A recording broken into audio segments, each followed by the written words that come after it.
Banking on the entrepreneurial spirit of the Sri Lankan people, the Colombo Stock Exchange builds on a share trading tradition that has existed in Sri Lanka for over a century. The business of share trading that commenced with plantation companies in 1896 continues to thrive today as a matured and vibrant stock market that mobilizes capital flows of over 300 billion rupees a year. We have leveraged on the combined experience and expertise in the industry to leapfrog on multiple fronts as we look towards a possible re-rating of the market upwards. What is on the cards are major infrastructure developments, new product introductions, widening of the investor base, building a sustainable business model, and most importantly, working with the government and the regulator, the SEC, as a pivotal point for capital raising. Today, as the operator of the stock market in Sri Lanka, we offer state-of-the-art pre-trade, trade and post-trade platforms. Our stakeholder base also includes the regulator, the Securities and Exchange Commission of Sri Lanka, over 700,000 local and foreign institutional and individual investors, members of staff of the stock exchange, and other market intermediaries who go and make up the ecosystem of the Sri Lankan capital market. Stock exchange operations around the globe have evolved significantly, and so has the CSE. Our trading operations, which started with an open outcry system and investors visiting the public trading floor, today is delivered through a state-of-the-art multi-asset class automated trading system and a central depository system. CSE has engaged in a drive to digitalize all stakeholder touchpoints in the stock market, enabling end-to-end connectivity electronically. CSE over the years have invested in technology because we understand a robust, secure and cutting-edge technology is the backbone of a modern exchange.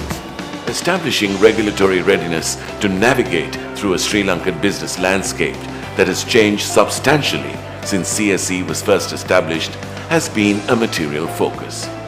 Regulation must evolve to support the development plan or the development strategy of the exchange, and that is something that we have always followed. Compared to the inception of the Colombo Stock Exchange 35 years ago, we have been able to transform our listing framework to make it really attractive for issuers to come and raise capital by listing their securities through the Colombo Stock Exchange.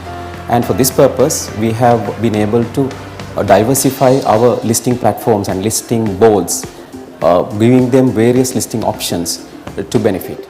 In terms of overall regulation, our focus has always been investor protection, creating and maintaining a fair and orderly market, and also facilitating capital formation. The CSE has taken decisive steps to diversify from a single product market to one that offers multiple products. We believe the new SEC Act will be an important development in covering regulatory changes required to continue to safeguard investor rights. The investor base in the Sri Lankan stock market has grown steadily, and measures taken by CSE to increase the retail investor base and foreign investment fund flows rapidly to create a vibrant securities market have been focused and consistent. We have used multiple strategies to attract local and foreign investors. The Invest Sri Lanka series has been effective in taking the message of our stock market and opportunities globally, and in attracting foreign fund flows into the country. As we look ahead, CSE envisions to play a competitive role and be among the leading regional markets, harnessing our key strengths of the established infrastructure and the reputation built. We will continue our journey towards success, and we value our stakeholders' confidence in us, standing unaltered. Colombo's Stock Exchange, a transformative past, a vibrant future.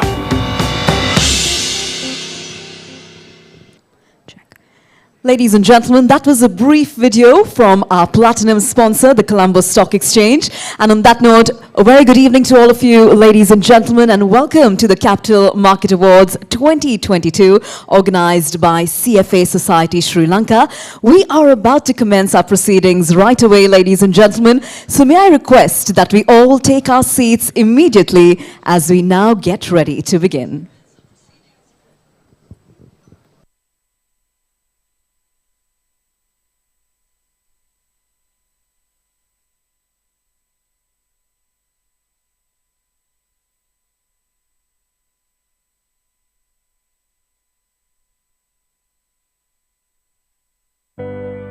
The Capital Market Awards is the flagship event of the CFA Society Sri Lanka calendar and has been held annually since it was launched in 2013.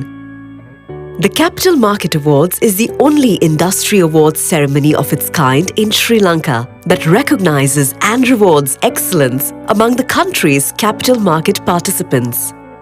The awards are presented in 5 categories for Best Investor Relations, Best Stockbroker Research Team, Best Unit Trust Fund, Best Sector Research, and Best Equity Research Report.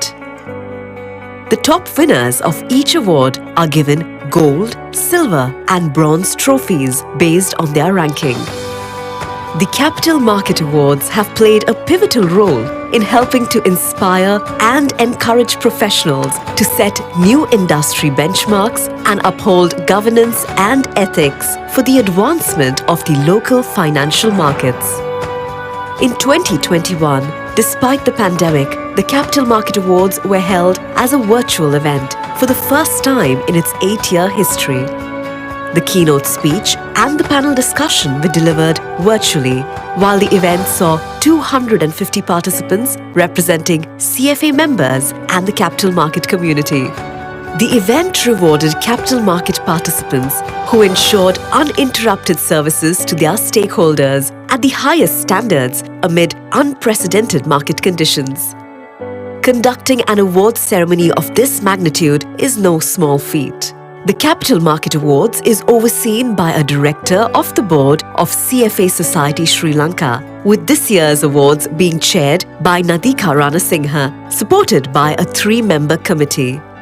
Past chairpersons of the committee have included Rashmi Pires Paranavithana, Rachini Rajapaksa, Rasanja Pereira, Mifnaz Jawahar, etc., who have played an instrumental role in helping to position the Capital Market Awards as a much looked forward to event in the industry. Given the importance of the event, the awards are also overseen by a broader oversight committee that comprises of the awards chairs and members of the board of directors of CFA Society Sri Lanka. The judging process is a significant endeavour and is led by an awards chair for each awards category. The awards chair and the judges for each committee are carefully handpicked and embrace both CFA charter holders and industry experts who provide their time and expertise to ensure we reward the best among peers.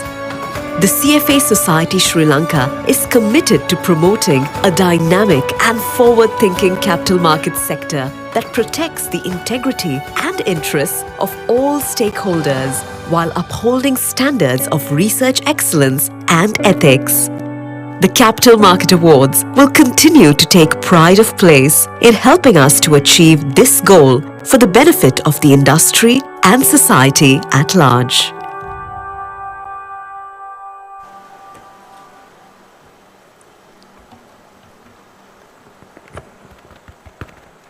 Good evening, ladies and gentlemen, and a very warm welcome to each of you to the Capital Market Awards 2022, organized by CFA Society Sri Lanka. My name is Trishma Pinto, and it's my pleasure to be your host here this evening. Now, ladies and gentlemen, as most of us in this room are aware, the CFA Society of Sri Lanka is a non-profit organization, and it supports the professional development and advancement of CFA charter holders. The CFA Society of Sri Lanka strives to provide its members with a forum for networking, for continuous education, as well as for advocacy. And additionally, the Society also provides members with opportunities to contribute towards the benefit of the general investing public. Now, ladies and gentlemen, tonight, the CFA Society of Sri Lanka marks its 9th Capital Market Awards. And this is a ceremony which is undoubtedly a significant and a much anticipated yearly event among the local capital market participants, some of whom are here in the hall and many of whom are also watching us online. Now, the fundamental objective of these awards, ladies and gentlemen, is to inspire as well as to incentivize capital market participants as well as members of the wider stakeholder group to strive for standards of excellence. So we will be celebrating that excellence here this evening. Now, our theme for our event this year, as you can see on screen, it's the blockchain revolution in Sri Lanka's capital market. And we have a lot to look forward to this evening, ladies and gentlemen, from the prestigious awards that are going to be presented to also hearing some insights from our international keynote speaker, Ms. Gabriela Kuz. But before we get started with all of that, ladies and gentlemen, let's remember that at this year's awards, coming on board to support the event, we have with us our valued sponsors. And so we'd like to now thank them for their generous contribution in helping us to facilitate this quality event. Our partners and our sponsors include Platinum sponsor, Colombo Stock Exchange. Our silver sponsors including Equity Partners, CAL, First Capital, NDB Capital Holdings, Senfin, and Userbase Sri Lanka. We have our knowledge partner, which is Equity Knowledge Partners, our print media partners, including Daily FT, Daily Mirror, and Sunday Times, and our text messaging partner, which is Textware. So those are all of our sponsors, and we thank them wholeheartedly for joining us at our award ceremony.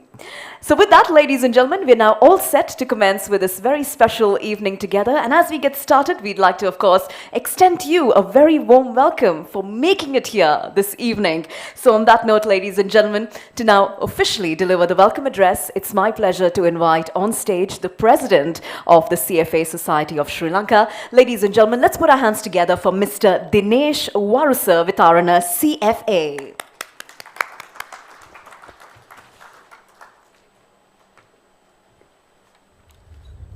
Good evening, ladies and gentlemen. On behalf of the Board of Directors of CFA Society Sri Lanka, it's my great pleasure to welcome you to the 9th Capital Market Awards presentation ceremony.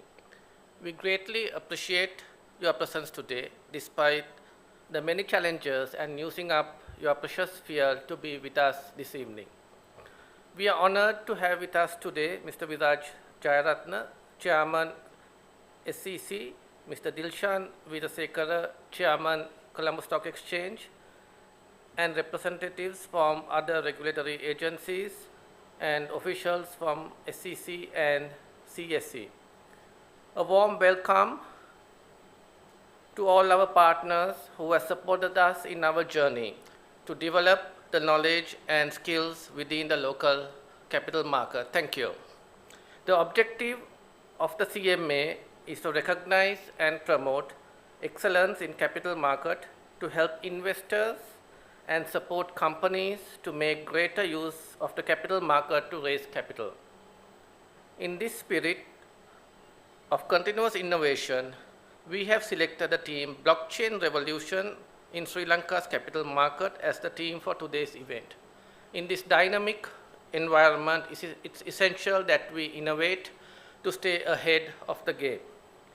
The blockchain revolution and cryptocurrencies are changing finance, business, and the world, and we need to be ready to embrace the change. We are happy to have with us today Gabriela Kuz, CEO of the Global Digital Asset and Cryptocurrency Association, a global voluntary self-regulatory association for the industry, and the Deputy Chair of the Government Blockchain Association Regulatory Working Group. She will be joining us today to discuss how these changes are impacting us. I would also like to congratulate today's award winners and all the participants in the awards process for their dedication to excellence and striving amidst very difficult circumstances to put investor interest first through continuously innovating and improving the standard of the research and other offerings to investors. Our journey to uplift the standards of the Sri Lankan capital market would not have been possible if not for the support from our sponsors and partners. I would like to thank our sponsors and partners who made this event possible once again. My sincere thanks to our platinum partner, Colombo Stock Exchange, silver partners, equity partners, Capital Alliance Group, First Capital, NDB Capital Holdings, Senfin, USA based Sri Lanka. And our knowledge partner, equity knowledge partners, our print media partners, Daily FT, Daily Mirror, Sunday Times, and our text messaging partner, Textway. In conclusion, I would like to thank our guest speaker, Gabriela Cruz, my colleague Travis Gomez, who will be our moderator for this evening, and my colleague Nadika Ranasinghe, and her dedicated CMA team of volunteers who organized this year's ceremony, as well as the judges and other volunteers and the staff of the society who have worked tirelessly to support us to make this event a success. I would also like to thank our event organizers, Kairos, and the staff of Cinnamon Grand for making today's event a success. Thank you, and enjoy the festivities.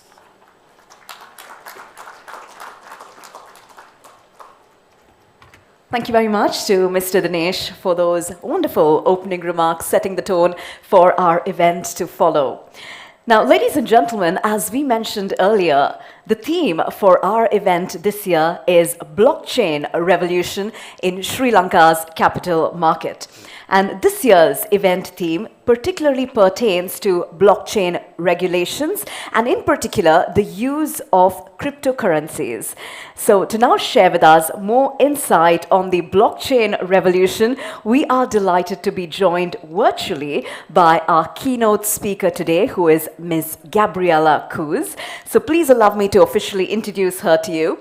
Gabriela serves as the CEO of the Global Digital Asset and Cryptocurrency Association, which is a global voluntary self-regulatory association for the industry.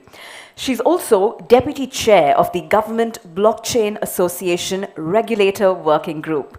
Her portfolio of professional experience spans 50 different countries and 5 continents. She holds her master's in public policy, international policy and development from Georgetown University, Washington, and a master's in business administration and a bachelor of accounting from the University of Dayton, Ohio, USA. Well, with that introduction, that is our keynote speaker, Gabriela Cruz, for you, and we will be delighted to hear from her via Zoom in just a few minutes from now.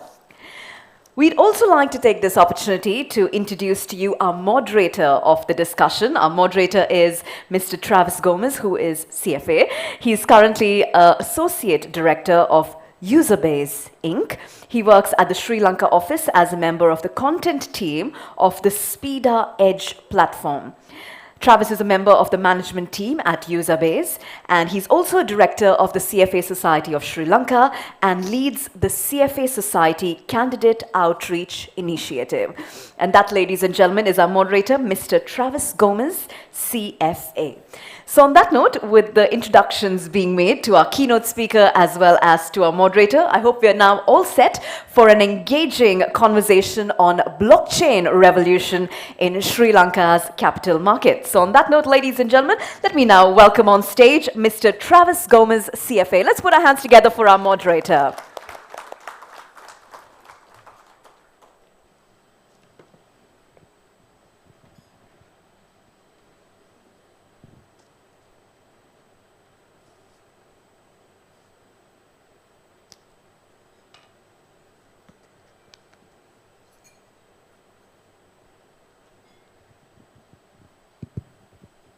Hi, Gabby. Can you hear us clearly?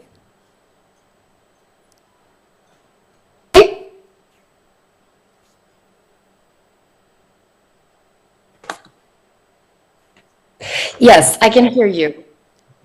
Okay, that's great. Yeah, so thanks everyone for joining us today, and really great to see everyone. And particularly really grateful for everyone who was able to make it today, given under the trying circumstances, who are able to be here in person, as well as I want to welcome everyone who is joining us virtually via our social media channels. So we really hope that we can bring to you like an interesting discussion on a topic which I feel is very topical and something that would be of interest to many. So to get started, as we can see, our topic for today is on the blockchain revolution. In particular, we'll be focusing on cryptocurrency and the potential for investing in cryptocurrencies or digital currencies in general. So the format for today's event will be, I'll be having like a discussion with Gabby for about 20 to 30 minutes. And we are hopefully by the end of that, you'll have a much more clearer picture about the investing environment for cryptocurrency, as well as the different types, what are the benefits, as well as some of the risk factors, as well as taking into account Gabby's role in terms of what is like the regulatory environment and what sort of role will like the regulators play in terms of facilitating crypto investing.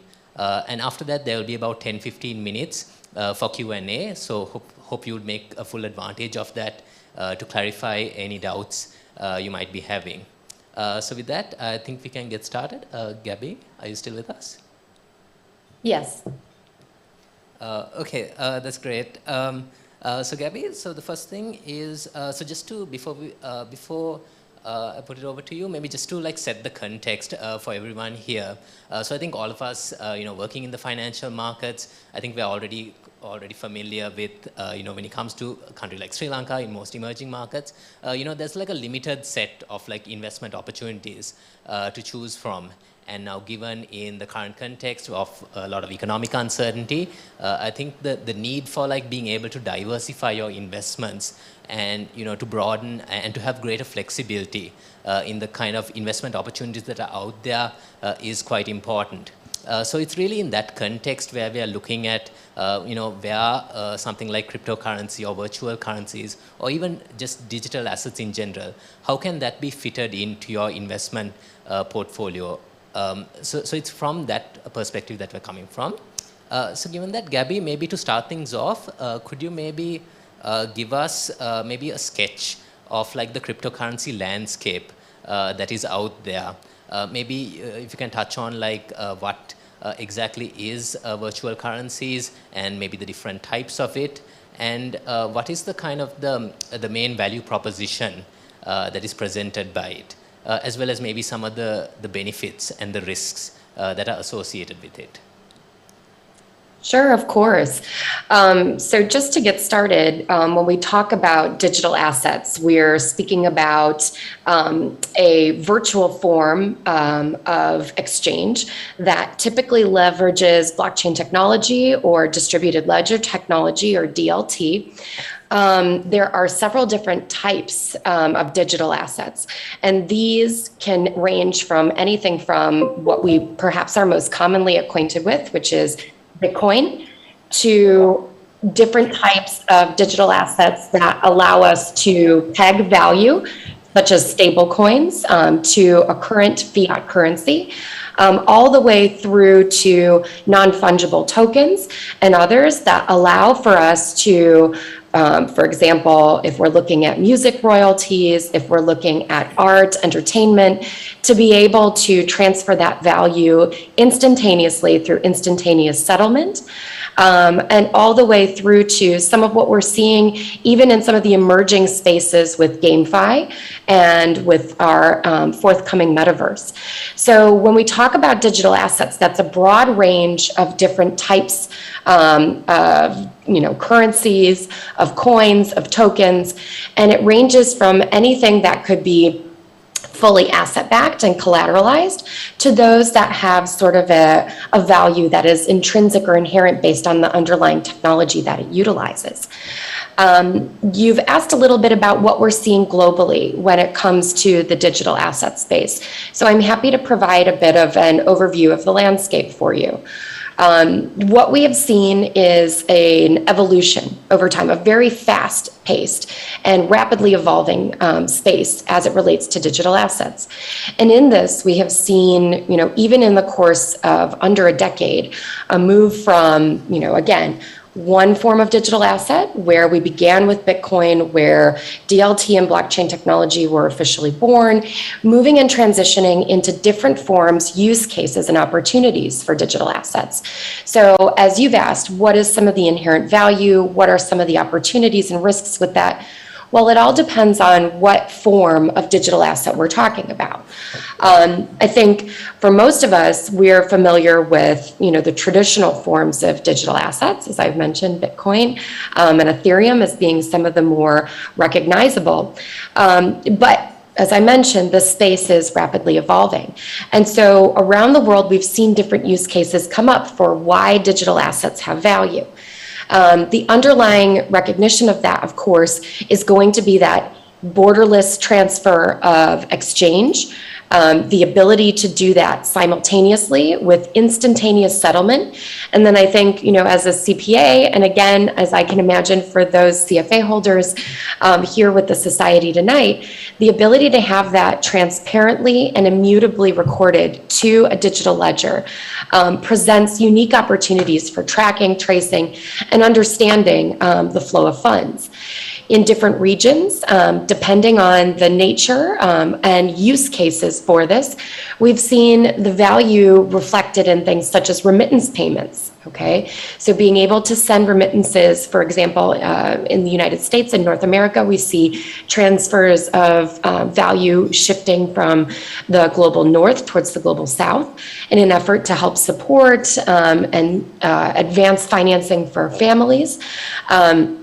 In other regions, we've seen even some of this expanded into decentralized finance, offering opportunities to address unbanked and underbanked, as well as looking at potentials for small and medium enterprise or SME funding and their access to finance. So I think that there are a number of different values and use cases. And I think one of the key messages tonight is just to, share insights into how broad and how quickly evolving and how fast-paced we see this space moving. You've also asked me to speak a little bit about some of the risks that are associated with that.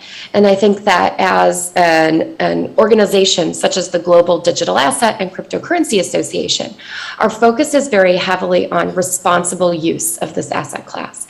And so along those lines, I always ensure that I remind people that just as with any other asset class, you have to be looking at your individual or organizational risk profile, making and undertaking the same level of due diligence with regards to investment decisions, and ensuring that, as we commonly say in the cryptocurrency community, you DYOR, or you're doing your own research.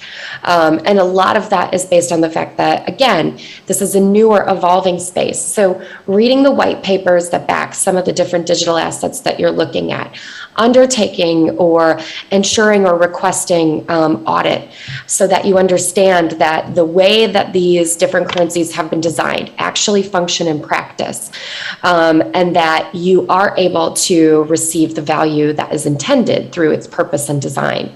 I think that some of these kind of key steps in advancing responsible engagement in the space is very important.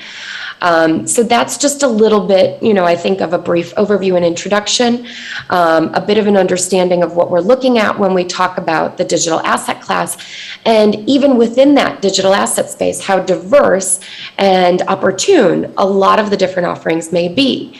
But again, caveating that as a responsible lead in this industry and trying to shape stewardship, that this is still an emerging space. And so, as with all asset classes, undertaking your own investment or organizational investment analysis and due diligence will be extremely important to ensuring responsible stewardship of this emerging industry coming forward. So thank you. Yeah, thanks a lot, Gabby, for that. And I think really what I can pick up from that is that I think you already set the context well and said that I think one thing that came out is that there's so many use cases as well as so many different digital assets to choose from, while at the same time you also emphasized on the importance of doing your own research. So in that context, for someone who is just starting off, what would be like a good starting point for someone who's, just sort of like exploring the digital asset space? What might be a good starting point, as well as what are some of maybe the key factors that you want to consider when doing that research? What are the key things you need to watch out for? Maybe what are maybe some of the key metrics you need to pay attention to? Could you maybe highlight some of those? Sure. So I think as someone who's just starting out, I would strongly recommend, and I think it's recommended just pretty much by most experts in the space, but to read the Satoshi Nakamoto white paper on Bitcoin. And whether you agree with Bitcoin or not, that's a bit irrelevant, because what it does do is walk you through a lot of the thinking behind digital assets, and also act as a bit of a primer to blockchain technology more generally. And usually this offers a bit of an insight and perspective on the industry's commencing point, as well as its evolution and trajectory overall.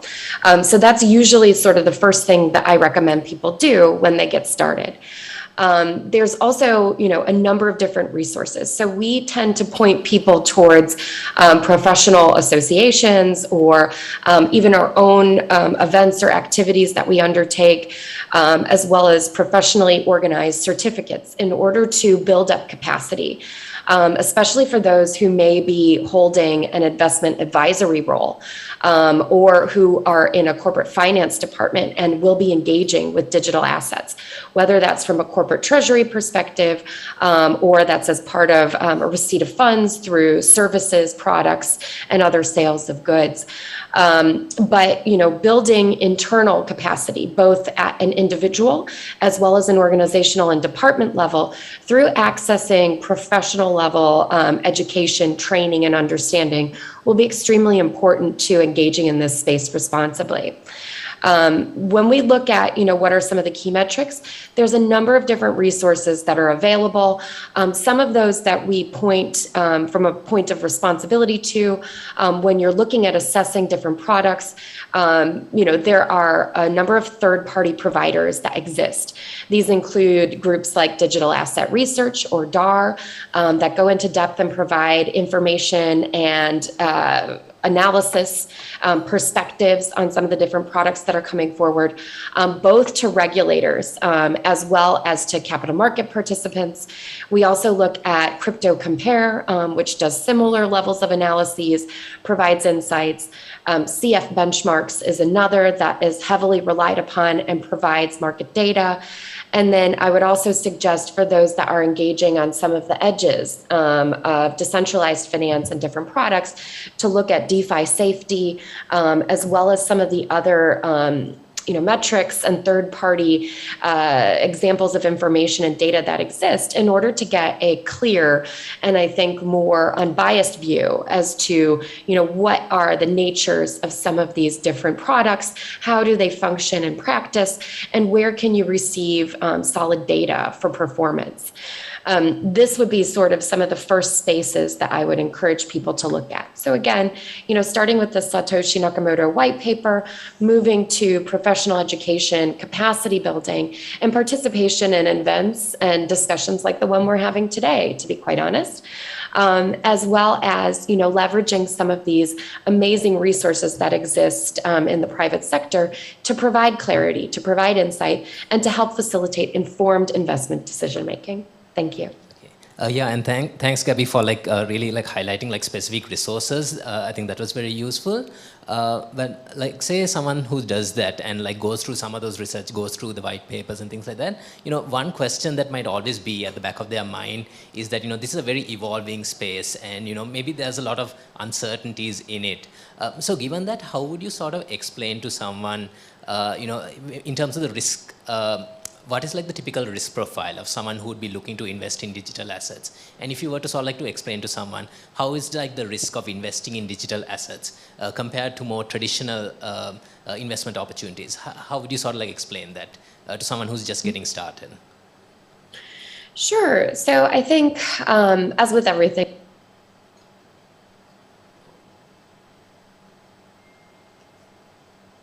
what we see as some of the comparables, you're looking at similar to many alternative investment classes, okay?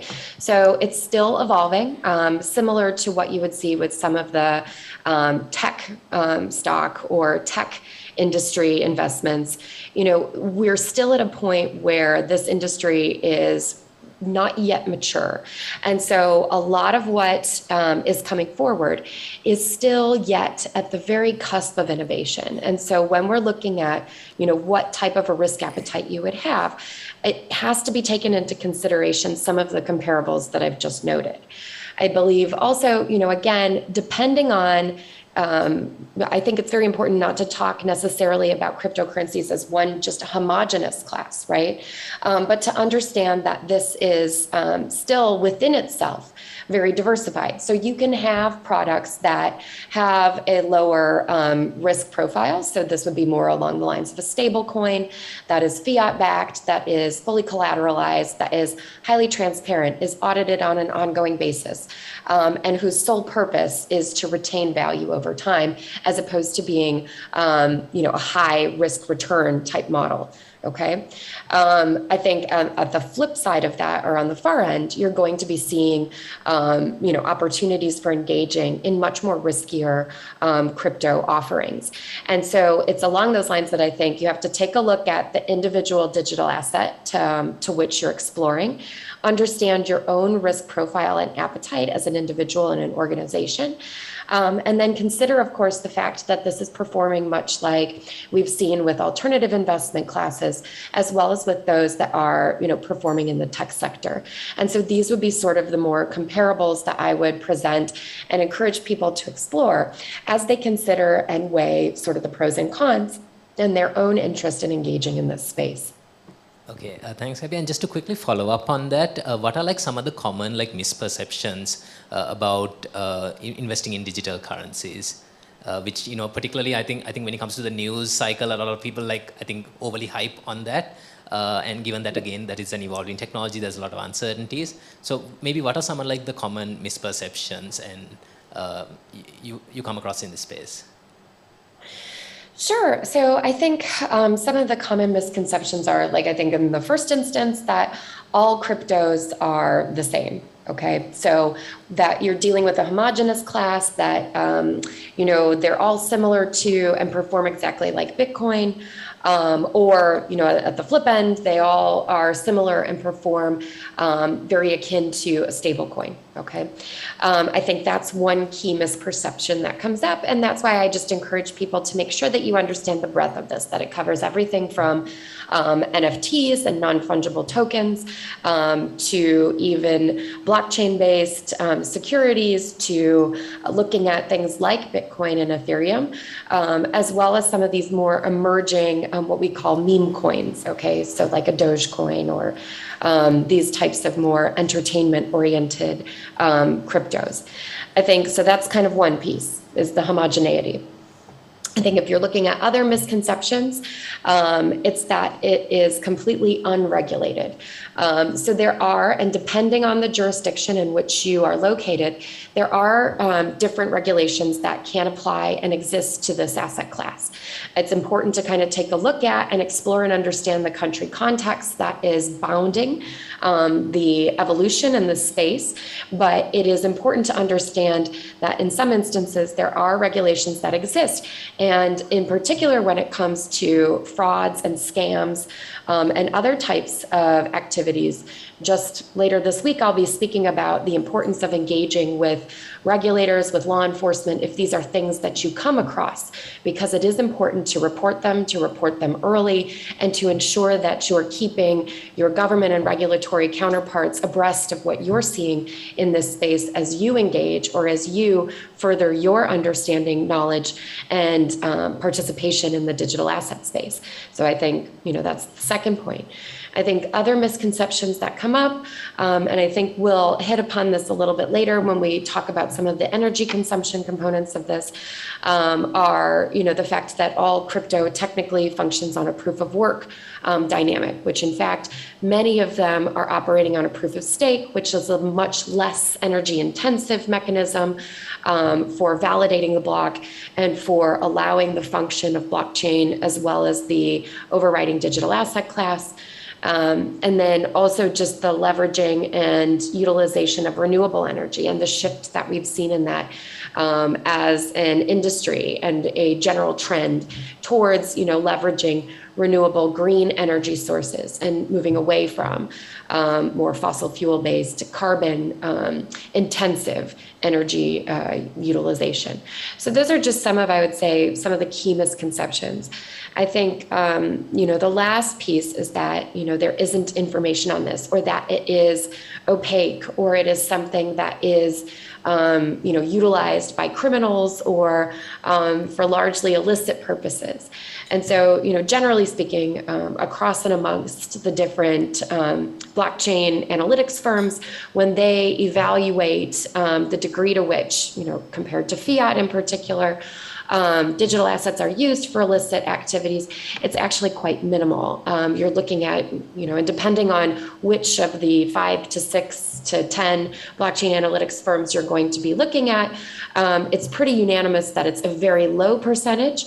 It's usually under about 2%, I think at the higher end in terms of use for illicit behavior.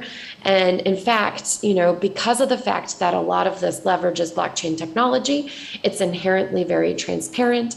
It is very easy to track and trace and understand the flow of funds as well as transactions in real time on blockchain.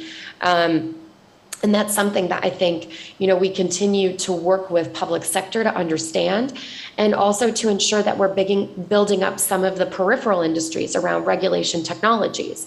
So as I mentioned, some of those blockchain analytics firms, there's a number that exist in the market, including, I'm sure, some that are domestic to Sri Lanka. And the goal of these firms is really to provide that degree of understanding, of traceability, of insight into the market for both private sector as well as public sector actors, and to ensure that we can advance, strong market integrity and really stand up and steward the emergence of this important asset class. Okay, yeah, thanks a lot for that, Gabby. So in the remaining time we have, I want to turn to the regulatory side of things.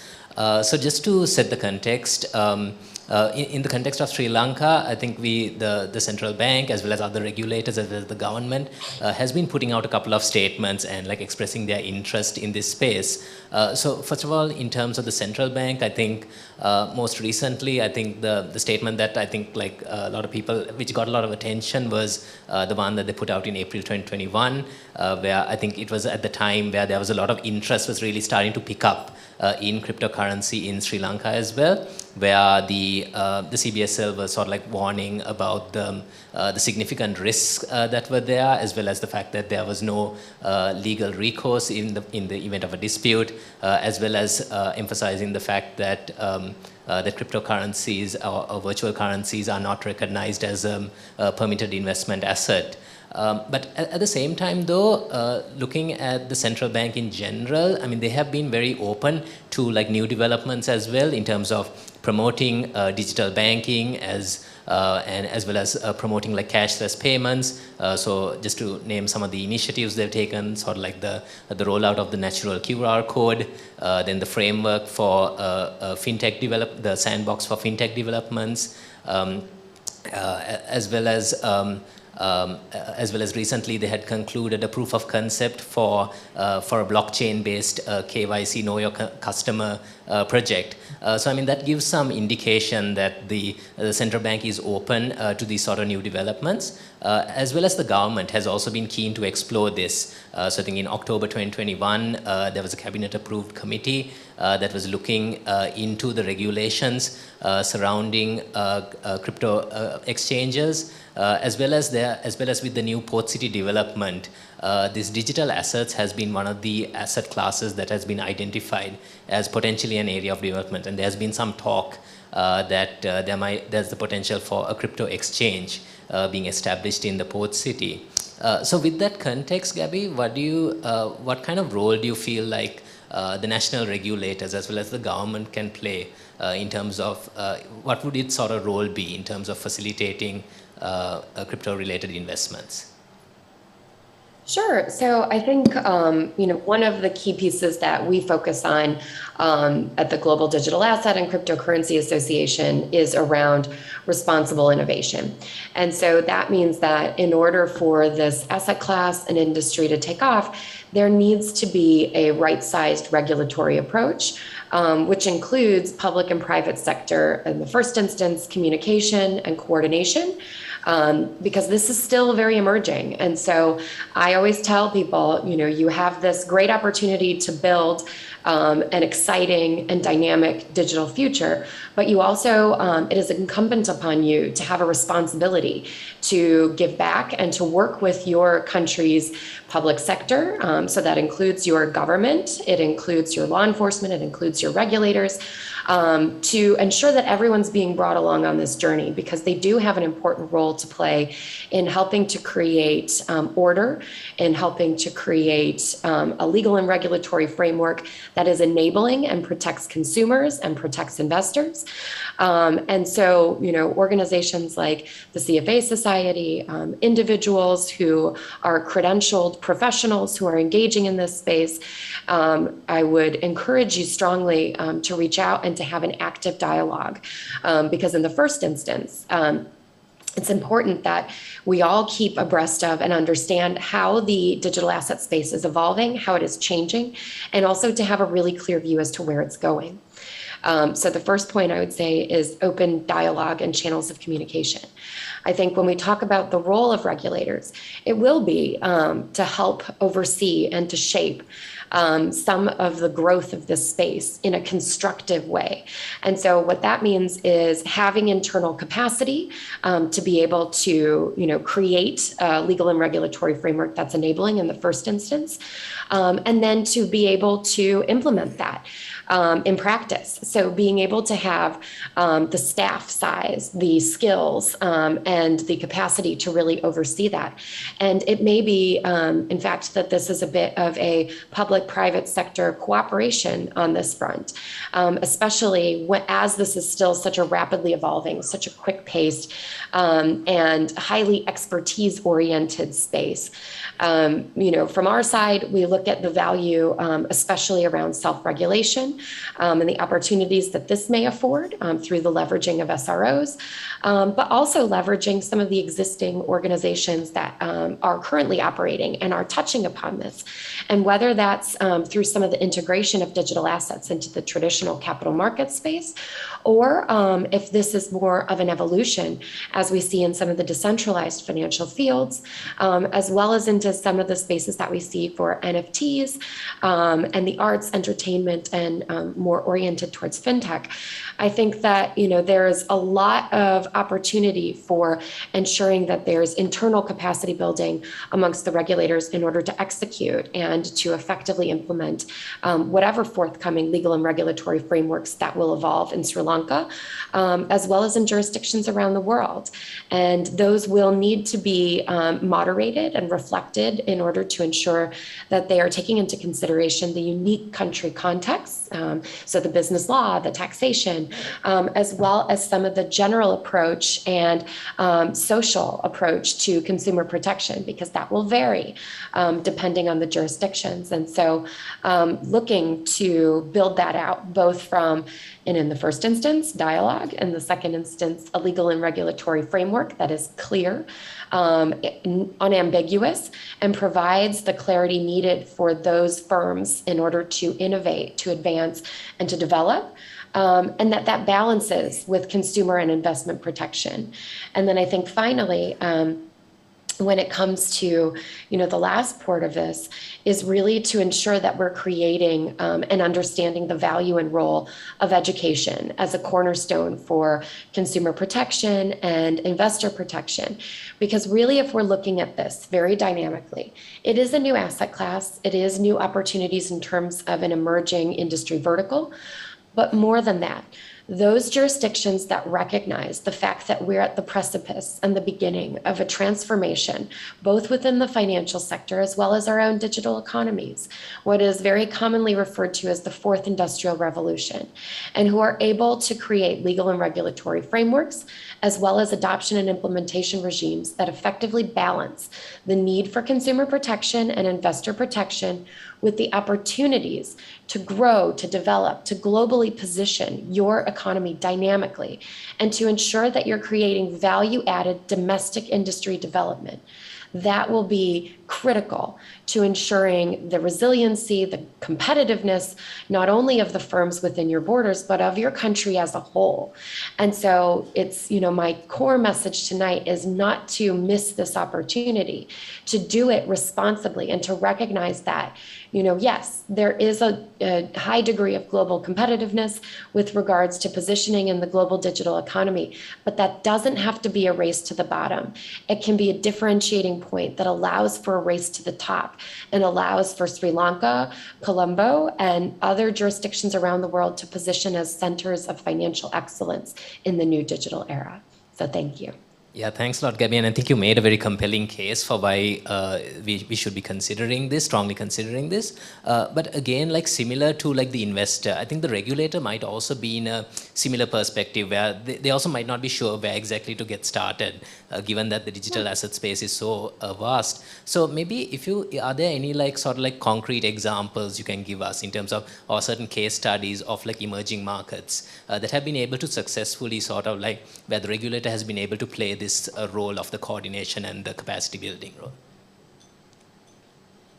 Yeah, I think, one of the things that I would encourage is looking at some of the global lessons learned. And, at this point, I wouldn't say that there are necessarily best practices because it's still so soon on this, trajectory for the evolving digital asset space. Instead, what I would say is that we're all kind of in this together a little bit globally, right? And what do I mean by that? Well, basically that, at the same time, all around the world, regulators, legislators, parliamentarians are trying to understand how and in what way they're going to approach this very dynamic, very exciting, still very emerging asset class and financial sector transformation.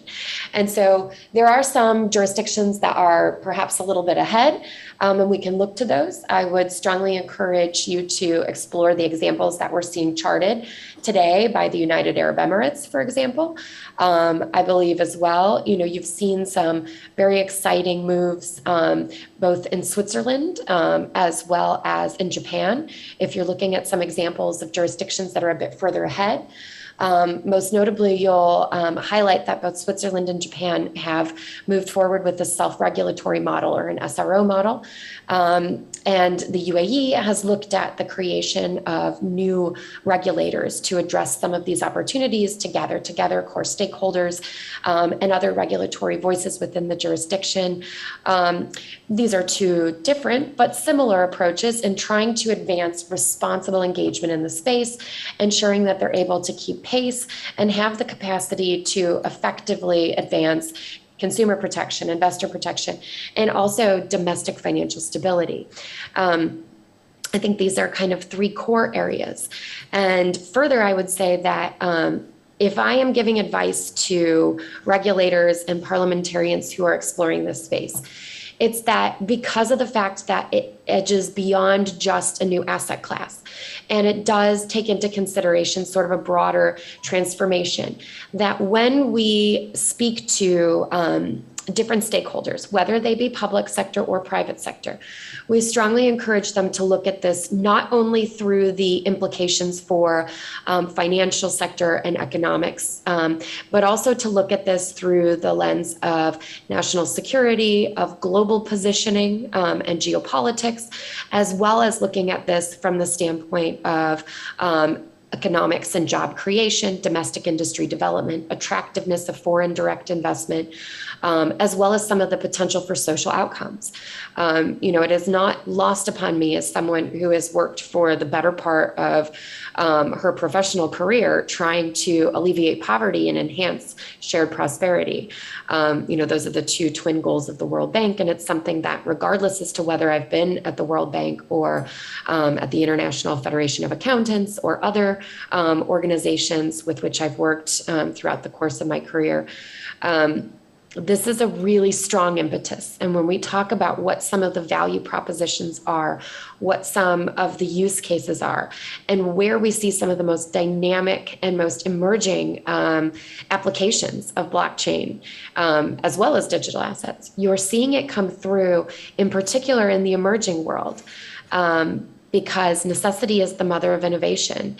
And you see so much of the edges of what can really be truly transformative and what can shape both a better financial sector, economy, as well as society, really being born from those instances where people need and are desperately craving ease of access to finance, opportunity for financial inclusion, and an opportunity to really create a shared global digital financial future that doesn't just take the vestiges of what we see from the traditional current model that we're looking at, but rather seeks to advance and build upon that so that together, globally, as global citizens, we can stand forward proudly, successfully, and I think in some ways in a united form to advance a better, more inclusive, and more dynamic financial and digital future. Yeah, thanks, Gabby. And to bring this section to a close, the last question from me would be, so given that digital assets are global in nature, what is the role of the global regulators or organizations such as yourself? What is the kind of role that they play, and what kind of support could you offer to the local regulators who are maybe just getting started in this space? Sure. So I think that this is still emerging, right? But it is my professional belief that a lot of what we're going to see is a revitalization and a reflection and recognition of the importance of international organizations, and whether they be the World Bank, the IMF, IOSCO, for example. These organizations have a role in convening and bringing people together, helping to create principles-based standards, approaches, and similar to what we're doing at the Global Digital Asset and Cryptocurrency Association. In the first instance, recognizing that as this is truly transformative technology, and we're looking at, just as you did in Eastern Europe when you transitioned economies away from command control systems towards capital market systems, when you look at a lot of the economic diversification that we've seen in the Middle East and North Africa, and the creation of global hubs or financial centers of excellence, if you're looking at transformation, then what that means is that it has to be holistic and approach this from a macroeconomic view. So looking at not only the direct digital asset intermediaries, but really the stakeholder organizations, and then the broader public interest that needs to be addressed, okay? And so international organizations like the Global Digital Asset and Cryptocurrency Association, we're looking at this as the first wave is about standards and guidance. What are the rules of the road? What can we do globally to harmonize, to reach across borders when it comes to creating responsible innovation and stewardship? The next piece is going to be around education and certification. So from our side, we do have a digital asset certified professional certificate. There's also programs, I'm sure within the CFA Society globally, as well as within some of the broader CPA societies, bar associations, legal societies that are looking to design and develop programming that helps to reach across borders and provide sort of a globally harmonized approach and understanding of what we're seeing in the digital asset space.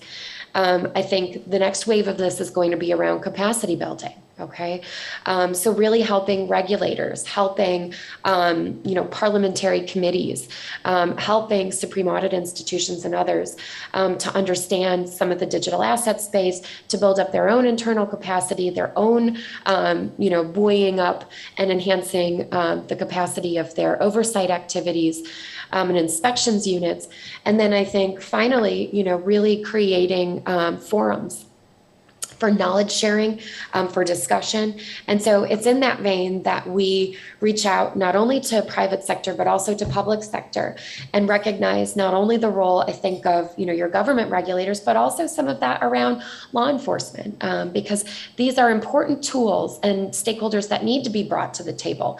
Because again, when you're dealing with financial sector transformation, when you're dealing with economic transformation, it's not something that any one association or any one regulator is going to be able to shepherd in holistically. It's going to require, as we've seen in a lot of other countries, a bit of a whole of government approach. And it's through that those channels of communication and dialogue, whether they be formal or informal, will be built. Those cooperative relationships, and really that coming together and convening all of those who have a role in helping to build a strong and resilient, here in Sri Lanka, domestic financial sector, as well as economy, are going to be crucial to ensuring that we do that in a way so that we have strong regulatory coverage for the jurisdiction, as well as strong regulatory coverage globally and around the world. Yeah, thanks so much for that, Gabby. So I think we have about 5 minutes for like Q&A. I would like to open the floor for questions. If anyone has any questions, I believe there would be a roving mic. Please direct your questions.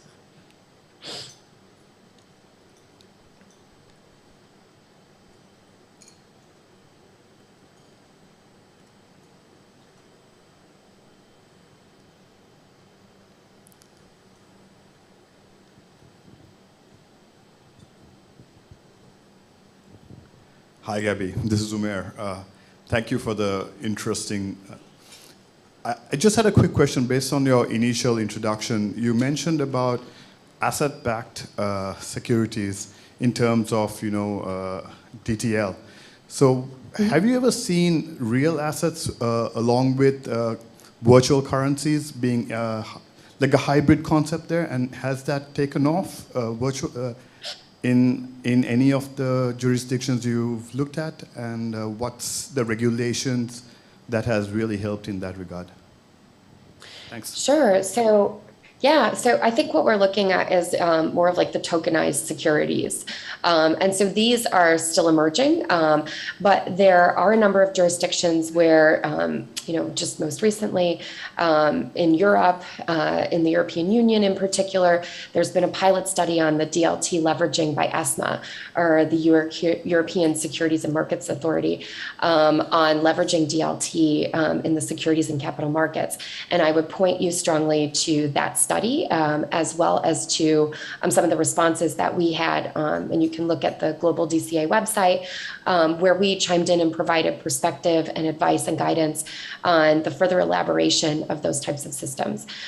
These do exist in some instances. I think what you're finding is that more and more, especially as the technology matures and we look at what could be some of the internal efficiencies or opportunities, especially for settlement, for streamlining, and for enhancing the efficiency and effectiveness of our capital market systems, there is a recognition that DLT and blockchain technology offers some of that. And so I think if you're looking at specifics, especially exploring it for your own jurisdiction, I would strongly point you in the direction of that piece of literature, as well as our response to that, which highlights some of the benefits, but also encourages caution on some in certain areas.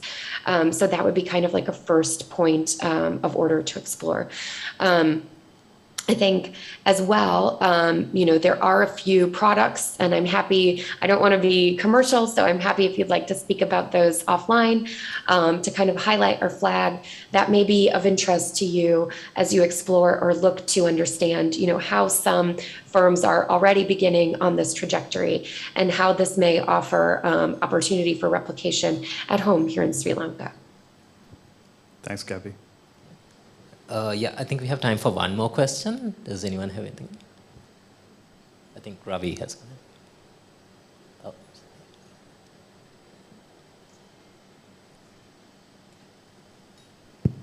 Oh. Hi, Gabby. This is Arjuna here. Thank you very much for this very insightful discourse presentation. Just to, I think you mentioned this as a misconception about money laundering and digital assets, cryptocurrency. You also mentioned that clearly there is tracking and tracing and monetary transparency. And I begin to wonder, this is a strong misconception, if that's the case. And the regulator also taking a very cautious approach, sort of gives credence to it. And also it's been linked to, say, the volatility in digital assets value possibly is linked to this perception. And I just want you to elaborate this misconception. I think that will help a lot in trying to advance this concept. Thank you. Sure. No, and I understand some of the hesitation. As with the internet, like in some of the first instances, I think when we saw cryptocurrencies being used, some of it was, for, meme cryptos or for some of the more entertainment-oriented engagement. But I think it's important to understand that as this space has evolved, so has the seriousness and the value and importance of what it can offer in terms of, again, instantaneous settlement, ease of cross-border transactions and financial flows, but also, a clear understanding of what it means when we talk about some of the transparency around these flows. Now, to this day, obviously, fiat is still the greatest use for money laundering or terrorism financing, and crypto is, still an emerging space. But again, year on year, when looking at, in particular, those firms that have the best, most accurate information about the use cases and the uses and flows. Those go to some of the regulation technology or reg tech firms. And this includes blockchain analytics firms. Again, I don't want to go into the specific firms themselves, but there are a number of firms that have put forward, research on this subject.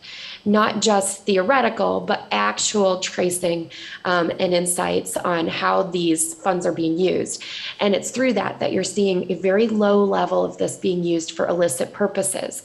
It's really more around, similar, holding value, facilitating ease of transactions, participating in the decentralized financial space. And although there are challenges, okay, so I'm not going to say that it is perfect and that there are no illicit use cases, because that's not true. But I think when you're looking at the industry as a whole and you're looking at the reality of the data that's being collected on this in real time, and you're looking at those firms that have the expertise to trace and track that, so these are the different blockchain analytics firms, the data is just not there about, the heavy illicit use. It's more around storage of value, exchange, investment, and looking at some of those like broader value propositions around what the use cases of digital assets and cryptocurrency really is. And what I can tell you is that, what are some, examples of how this is being used? Well, traditionally, if we were to trace and track some of the uses of this using traditional means, it might take months to kind of go through and understand how financial flows have been moving, or how some of the fiat currency may have been, laundered or funneled. When we look at digital assets, in particular, there's a few key examples, including the Colonial Pipeline example here in the United States, of when there was a ransomware attack, there was a request for Bitcoin and digital assets. And along this, it took a matter of days to be able to accurately depict how that money flowed. Some of that money was actually able to be clawed back and returned. So looking at some of these examples of how blockchain analytics firms and regulation technologies, that vertical or peripheral industry around the digital asset space, because it has grown in many ways in sync with the underlying digital asset space, they've actually been able to keep abreast quite largely and provide insight. And so I would say to, those regulators and others who are, nervous about some of this, and they should be, that's their role, that's, their function, and they have a mandate to reduce those behaviors and illicit activities, to really explore what some of the regulation technology firms or RegTech blockchain analytics firms can offer in terms of insights, because it may be that leveraging those types of resources is a way to better understand, to oversee, and in some cases to actually enhance the efficiency and effectiveness for oversight and efforts to minimize or reduce these types of illicit behaviors. So thanks everyone for those great questions, and I think we can bring this session to a close. So I won't try to summarize everything. I think Gabby went through a quite wide range of topics and very timely, and I think into a lot of detail as well into a lot of these topics. But just to highlight 3 key takeaways for me. One was in terms of that there's quite a wide range of use cases and the type of digital assets that are out there. So in that context, it's very important for someone who is looking to invest into this. You should kind of look at, perceive this as being, the risk profile as being similar to other types of alternative investments. So given that, it's very important to do your own research on that before jumping into anything. At the same time, also highlighted the importance of having that regulatory framework in place, and really the role that the regulators can play is by facilitating that communication as well as that capacity building, and really the importance of, given the increasing global competition, that we shouldn't miss out on this opportunity to take advantage of these new and emerging developments. So on behalf of the CFA Society Sri Lanka, I really want to thank Gabby for accepting our invitation and for this key event of the CFA Society Sri Lanka's calendar. And hope to see you at maybe one of our future webinars or events that we'll be having in future. Well, thank you. It's a pleasure to be here. And thank you all again for the gracious invitation to speak and to present at this esteemed audience. It's been an honor and a privilege, and I look forward to continuing our engagement. Thank you. Yeah, thank you. Thanks. And once again, thanks everyone who was attended here in person as well as virtually. Thanks. Let's put our hands together, ladies and gentlemen, for our keynote speaker, Gabriella, and for our moderator, Travis. Travis, we request you to please remain on stage for a couple of moments. Well, ladies and gentlemen, I'm sure you all agree that was a very interesting and insightful discussion on the blockchain revolution.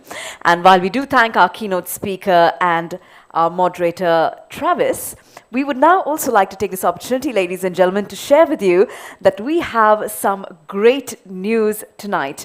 Now, our moderator, who is also a CFA Society of Sri Lanka member, Travis Gomez. Perhaps you could stand right there so everybody could take a good look. Well, this year, Travis won the CFA Institute's Outstanding Young Leader Award. This is an incredible global accomplishment. Let's put our hands together for Travis.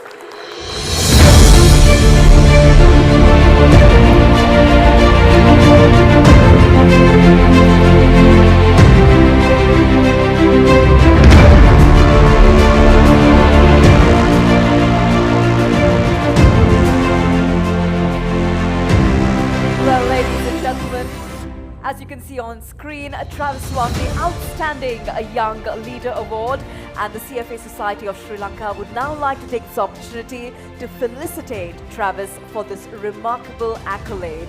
Now, before we officially honor Travis, please allow me to share with you a few details about this award. The CFA Institute's Outstanding Young Leader Award is a global award which recognizes society leaders who have demonstrated exemplary results with their society, the CFA Institute community, and beyond. Now, Travis has been recognized for his untiring volunteering efforts and the results he has produced over the years, dating back to when he was a CFA program candidate. He is also the first Sri Lankan CFA charter holder to win this prestigious award, and we are truly proud of his achievement. And we'd also like to take this opportunity to thank Travis for his contribution to the CFA Society of Sri Lanka and the investment community over the years. So, ladies and gentlemen, with that explanation of this prestigious award, we would now like to do the honors of officially presenting the CFA Institute's Outstanding Young Leader Award to Travis. To do the honors, I'd like to invite on stage Mr. Dinesh Warasa Vitharana CFA, President of the CFA Society of Sri Lanka, as well as Mr. Aruna Pereira CFA, Vice President of the CFA Society of Sri Lanka, to now join us up on stage as we present the award to Travis Gomez CFA. Let's put our hands together for our presentation party. We have Mr. Dinesh and Mr. Aruna joining us. And of course, we also have the award being brought forward, the CFA Institute's Outstanding Young Leader Award, the first Sri Lankan year to win the award as well. Ladies and gentlemen, let's put our hands together as we recognize Travis Gomez, CFA.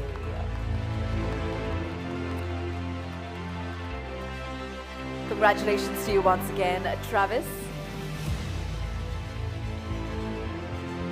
We'll have an opportunity for a group photograph here. We have Travis on stage along with Mr. Dinesh, the President, and Mr. Aruna, Vice President of the CFA Society of Sri Lanka. A remarkable accolade indeed, bringing great glory to Sri Lanka and the CFA Society of Sri Lanka. So well done and congratulations once again to Travis. On that note, ladies and gentlemen, it's time now for us to present before you a brief video from the CFA Institute. So I invite you to turn your attention to the screen as we take a look. When it comes to investing, people might save for different things, but the outcomes they want aren't all that different. Everyone wants insights, strategies, standards. It doesn't matter if they're saving to put their kids through university. It doesn't matter if they're investing in their own retirement plan or managing one for their company. And it doesn't matter if that investment is meant to grow a business or grow a nation. Today's investors aren't looking for get-rich-quick schemes. They want someone who sees them as more than assets under management or numbers on a spreadsheet. They want someone who knows they have hopes, goals. They want someone who'll take a stand, go against the grain, and do what's right. Someone who puts their interests first.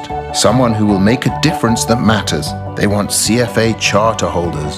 CFA charter holders don't just follow standards. They aim for the profession's highest global standards of ethics and expertise. They fight for what's right even when that fight is hard. They put in the work to reach the right outcomes. They partner with the world's leading firms. It's about helping to break glass ceilings and opening the doors of investment management to everyone. But most of all, CFA charter holders are building a better investment management industry. They're making the future of finance more transparent, more ethical, and more focused on restoring investor confidence. For CFA charter holders, investing isn't just about financial advice. It's about helping businesses grow, bringing more investors into markets, driving innovation, and pulling families and communities out of poverty. Because investing isn't just about making money.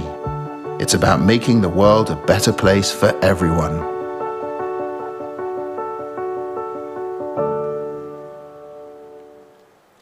Well, that was a brief video from the CFA Institute. And with that, ladies and gentlemen, it's time now for us to move into a very interesting and engaging item on our agenda. And yes, I'm talking about the CFA Annual Forecast Quiz. So I hope you're all ready.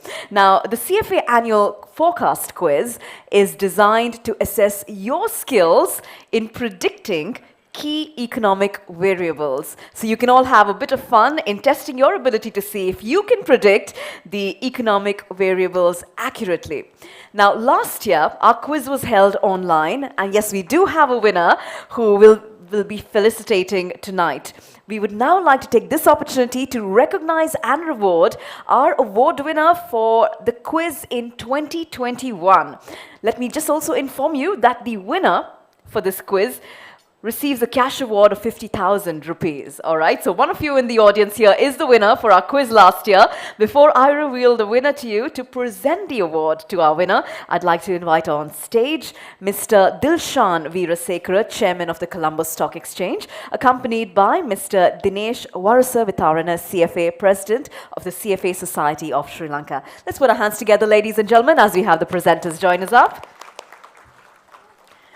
All right, 50,000 rupees now for the winner of the CFA Annual Forecast Quiz. Who is it? Well, I believe the winner is with us, and this might come as a surprise to him. So the winner is Akhlaq Yaqub, CFA. Let's put our hands together for our winner. There he is. Congratulations to you. Akhlaq Yaqub, CFA. He was the closest in predicting the economic variables last year. So congratulations on winning the CFA Annual Forecast Quiz of 2021. All right, congratulations once again, and thank you very much to Mr. Dilshan and Mr. Dinesh. Well, with that, we are now ready for this year's quiz, ladies and gentlemen. And as we begin, let me inform you that the quiz is only open for participants who have joined the event physically right here in the hall. The quiz is not available for the participants who are watching us online, okay? So the quiz this year is conducted digitally. As you can see, we do have a QR code on screen. You all need your smartphones to participate. So to participate, all you need to do is scan the QR code on screen, or we also have it on your tables, so you can feel free to look at the QR code on your tables. And as soon as you scan this code, it will direct you to an online platform that's specifically tailor-made for this quiz. It's a link on Slido. So upon scanning this QR code, you will be taken to that link on Slido, and I'll give you all a few minutes now to scan it as well as to enter your details. It will ask you for your name and for your email address, and so just enter in your details. I'll give you a couple of seconds so that everybody at the table can use this opportunity to scan in and register yourself on Slido. Now please remember to enter your full name so that we can confirm your identity if you do happen to be the winner of this year's quiz, right? Enter your full name in the box provided. So hopefully you've all gone ahead. Please ensure you are scanned in and ready to participate. And while you're doing that, let me also inform you that we have 10 questions in total. And each of these questions, you will be given 15 seconds to answer. We have some of them which are multiple choice, some of them which you have to guess. And so while you're answering your questions, you can provide the answer to the closest one decimal point. And there's no requirement for you to mention the unit, such as the currency or the percentage. You don't have to mention the unit, just you have to write in your answer to the closest one decimal point. So I'm still looking at a few phones that are scanning the QR code. Hopefully we are almost done. Is there anybody still remaining? Has everybody scanned in? Okay, I believe everybody has scanned in and has typed in the name as well as the email address. Okay, fantastic. So assuming all of you have registered yourself on the Slido link, we will now be ready to get started with the CFA Annual Forecast Quiz for 2022. All right, we have 10 questions. Are we ready to begin? Okay, fine. Fantastic. Let's take a look at your first question. At the current market price, Sri Lanka's per capita GDP was US dollars 3,815 for 2021. What is your forecast for Sri Lanka's per capita GDP at current market prices in US dollars for 2022? Your time starts now.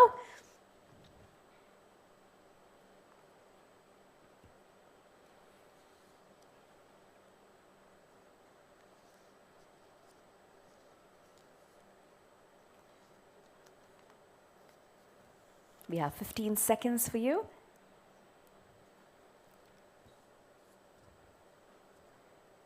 And the link will automatically close when time is up.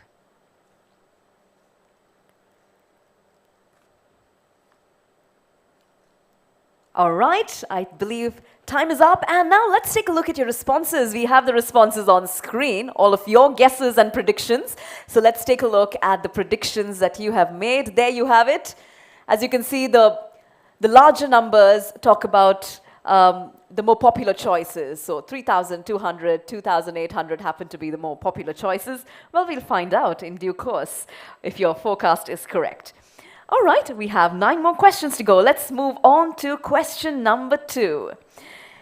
The inflation rate in Sri Lanka, as measured by the year-on-year change in Colombo Consumer Price Index as of May 2022, was 39.1%, which is the second highest in the world. What is your estimate on the year-on-year change in CCPI as of 31st December 2022? Your time starts now. You can feel free to type your option, select the right option. We have the options on screen right there. Less than 30%, 30 to 40%, 40 to 50%, and greater than 50%.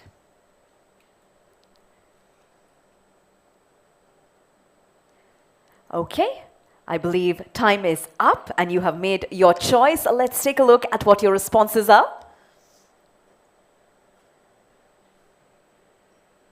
Wow, there you have it. Almost 50% of you, 53% of you think it's going to be greater than 50%. All right, then, we are in for interesting times ahead. Well, we will move on now. Question 3. Sri Lanka reported total exports of US $12,499 million in 2021. What would be the value of total exports in 2022 in US dollar million?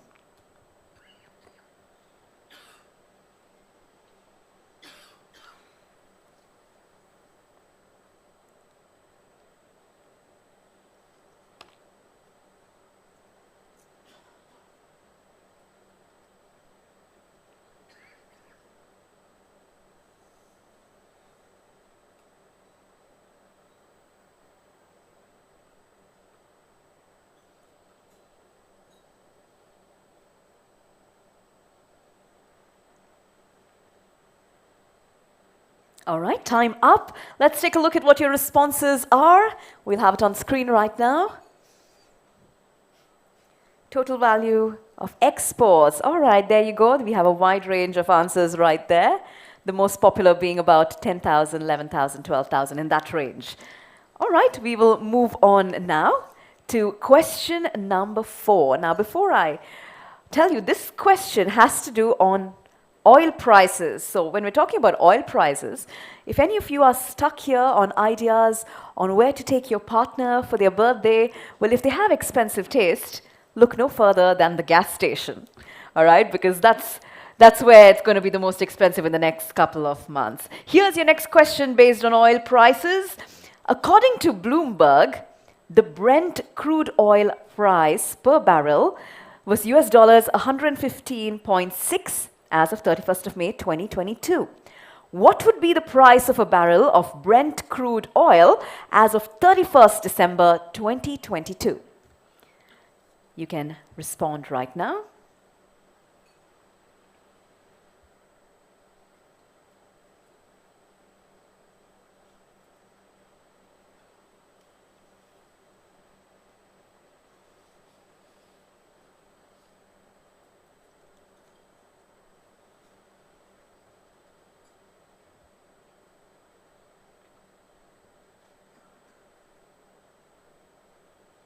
Okay, time is up. Let's take a look at your responses. Price of a barrel of crude oil. All right, there you have it. The most popular responses are right there on screen. Let's see which of you get closer to the actual price at the end of the year. We move on now. Question number 5. We're halfway through. What would be the CSE all share price index value as of 31st December 2022? As of 31st May 2022, it was 8,108.09. So your options are on screen: less than 6,000, 6,000 to 7,500, 7,500 to 9,000, or greater than 9,000. You can select the option that you think would be closest.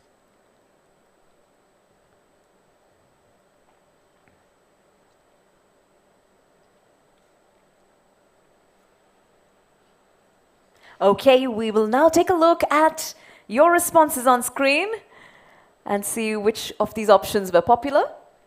All right, there you go. Almost tied between 6,000 to 7,500 and 7,500 to 9,000. Okay, we move on now to the next question. Question number 6. Standing lending facility rate % per annum at year end in Sri Lanka stood at 14.5% at 31st May 2022. What would Sri Lanka's SLFR be at year end 2022? Your options are less than 14.5%, 14.5% to 16.5%, 16.5% to 18.5%, or greater than 18.5%.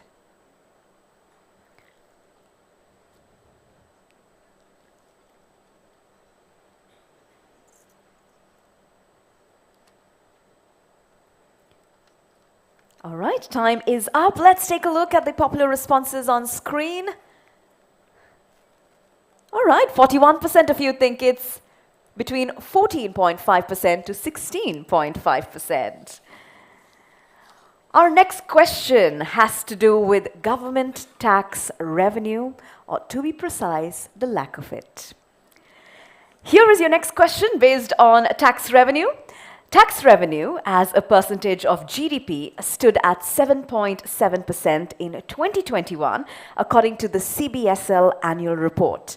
What would the rate be for 2022?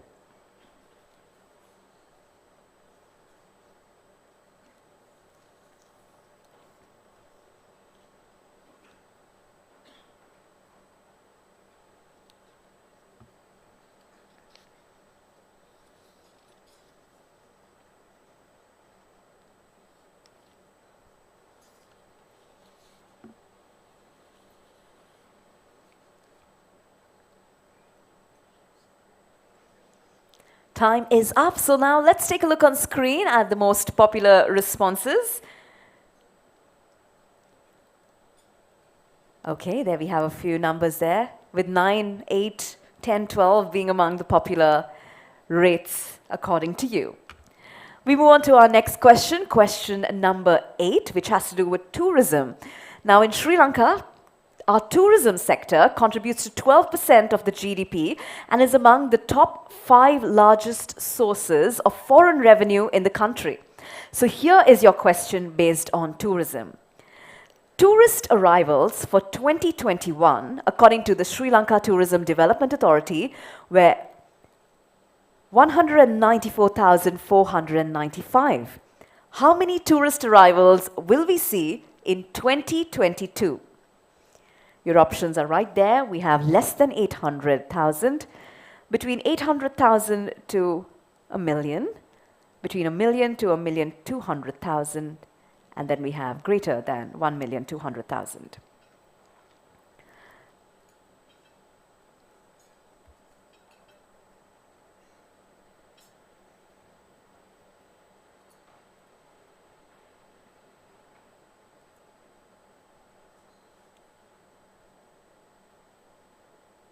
Time is up. Let's take a look at your responses. There we see how many tourist arrivals will we see. Okay, we have about 69% of you believing it will be less than 800,000. Well, it's quite a sad situation indeed. Let's move on now to question number 9. We have 2 more questions to go. The next question. The Sri Lankan rupee has depreciated against the US dollar from Sri Lankan rupees 200.43 on 1st of January 2022 to Sri Lankan rupees 360 by 31st of May 2022. What is your forecast for the US dollar Sri Lankan rupee exchange rate CBSL middle rate as of 31st December 2022.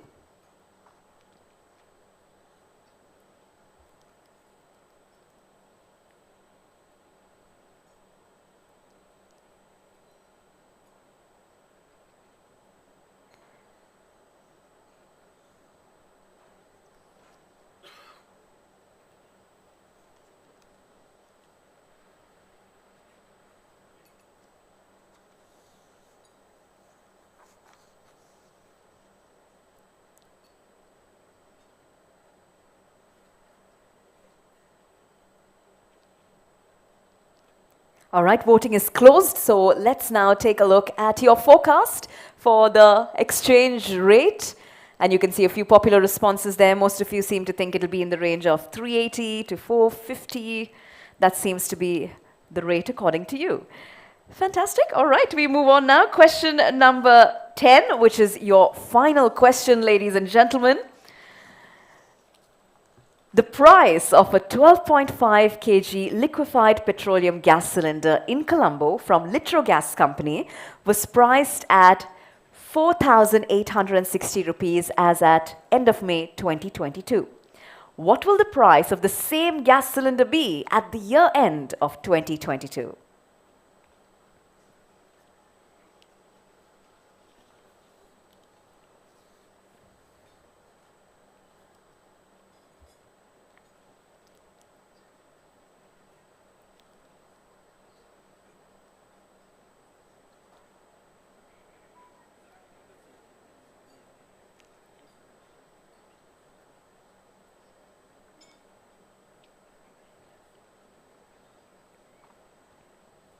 Time's up. Let's take a look at your final prediction on screen right now.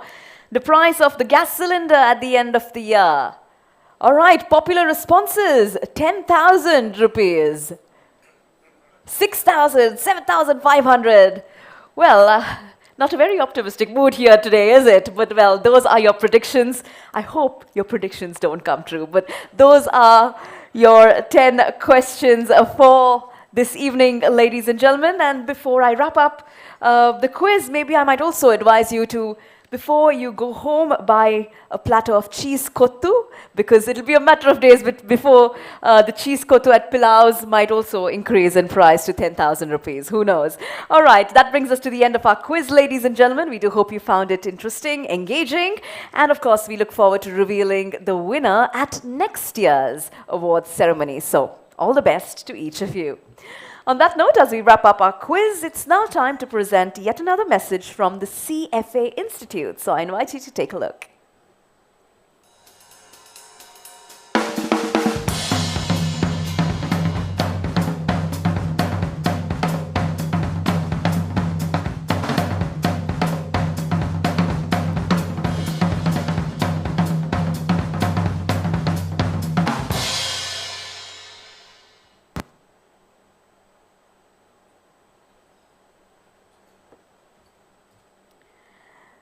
Well, ladies and gentlemen, in a short while from now, we will commence with the much-awaited presentation of awards this evening. But before the awards presentation tonight, we are happy to share with you that from next year onwards, we have a brand new award category at the Capital Market Awards, and that category is going to be the Best ESG Reporting Award.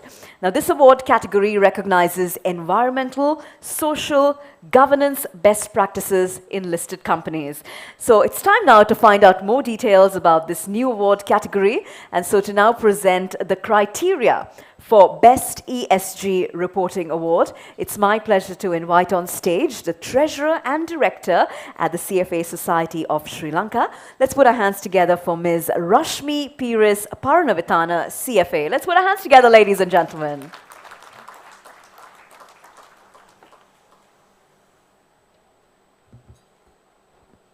Good evening, everyone.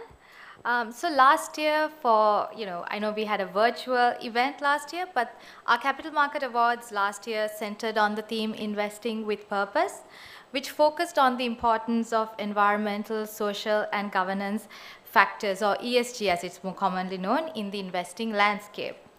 In most developed markets as well as in some emerging markets, investors are increasingly looking at ESG factors as part of their decision-making process.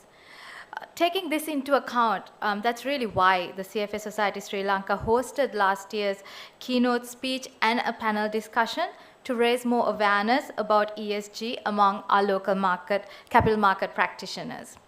As part of a continuation of this effort, and in line with the CFA Institute's focus on this as well, CFA Society Sri Lanka, we are happy to announce that we will be introducing this new award at next year's Capital Market Awards for Best ESG Reporting. The objective of this award is to really recognize those top listed companies in Sri Lanka that have demonstrated a commitment to creating a positive impact in ESG and have adopted best practices in ESG reporting. And the aim of this award is to really, for us as a market, to also be in line with global and emerging trends to encourage companies to be more cognizant of their social responsibility and to really encourage and enable capital market practitioners to also integrate ESG factors into their research process. We look forward to sharing more details about the specifics of the criteria, etc., in the coming weeks. Thank you. I know that we're eagerly awaiting what's coming up next as well. So with that, I'll pause, but we're very excited to launch this award, and we'll be sharing more details about this in the coming weeks. Thanks all, and have a pleasant evening.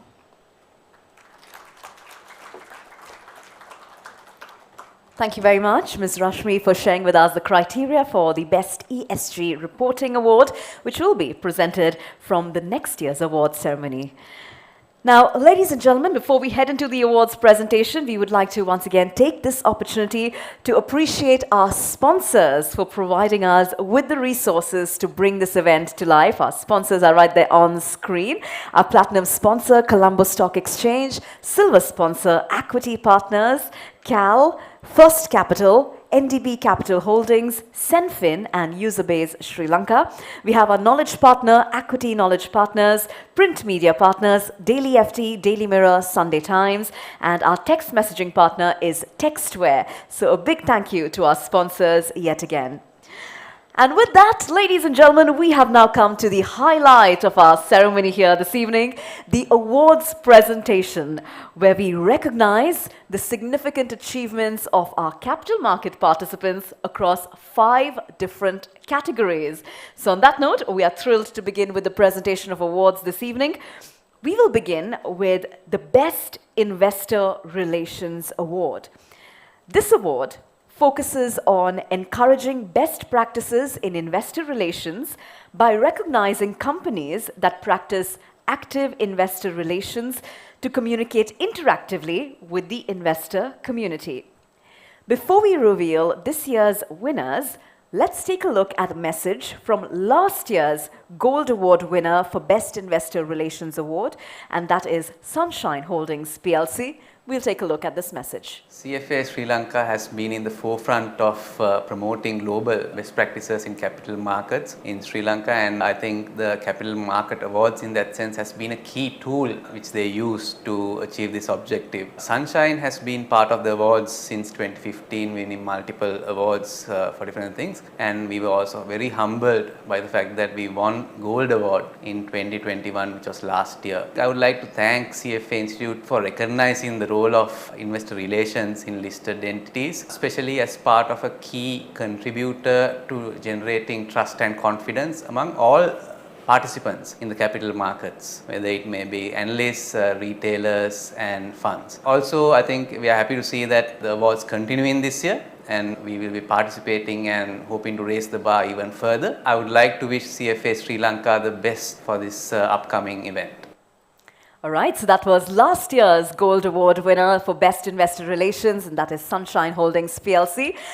We'll now begin with this year's winners, and to present the award, I'd like to invite on stage Mr. Dinesh Varusavitharana, CFA, President of the CFA Society of Sri Lanka, and I'd also like to invite Ms. Rachini Rajapaksa, CFA, past President of the CFA Society of Sri Lanka and member of the Best Investor Relations Award Committee. Let's put our hands together as we invite Mr. Dinesh and Ms. Rachini to join us up on stage. Well, we do have a bronze, silver, and gold, but before we tell you who the winners are, we'd like to mention that in this category, we have a special commendation from our judges. In recognition of improved investor relation practices in the past year, including holding of regular investor forums and making available the investor presentations and investor briefing recordings on the company website for access of the wider investor community, a special commendation by the judges is conferred on Expo Lanka Holdings PLC. So we congratulate Expo Lanka Holdings and we say well done to you. So with that, we now move on to the winners for Best Investor Relations Award. We start off with the bronze. In the bronze category, we have joint winners. So 2 companies who are sharing the glory of the bronze award. So in no particular order, we'll get started. The bronze award goes to Dialog Axiata PLC, as well as John Keels Holdings PLC. To get started, let's invite Dialog Axiata PLC to join us. Let's put our hands together as we now have a representative from Dialog Axiata PLC.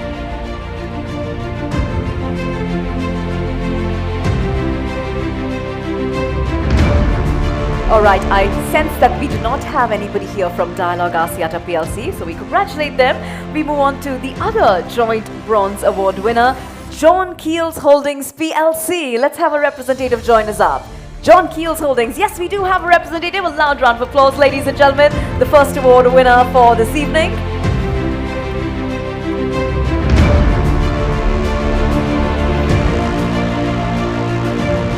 Joint bronze for Best Investor Relations Award. We have John Keels Holdings PLC. Congratulations to you. They are sharing the award with Dialog Axiata PLC. So those are our 2 winners for the bronze award in the category of Best Investor Relations.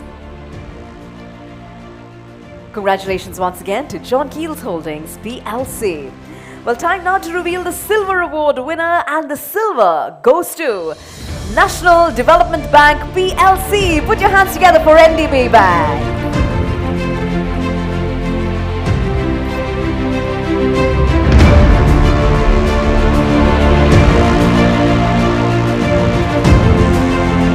Here we have NDB, the silver award winner for Best Investor Relations. Ladies and gentlemen, can we please hear your applause one more time for our silver award winner in Best Investor Relations? This is NDB Bank. Congratulations.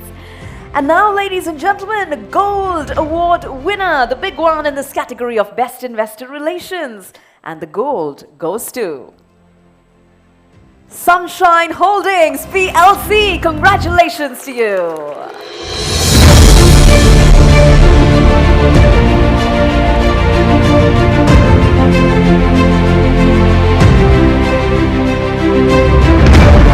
Congratulations, Sunshine Holdings PLC. They were our gold award winner last year as well in this category, and so they repeat their performance as the very best in Best Investor Relations. Here we have gold award winner Sunshine Holdings PLC. Ladies and gentlemen, can we please hear a loud round of applause for our gold award winner?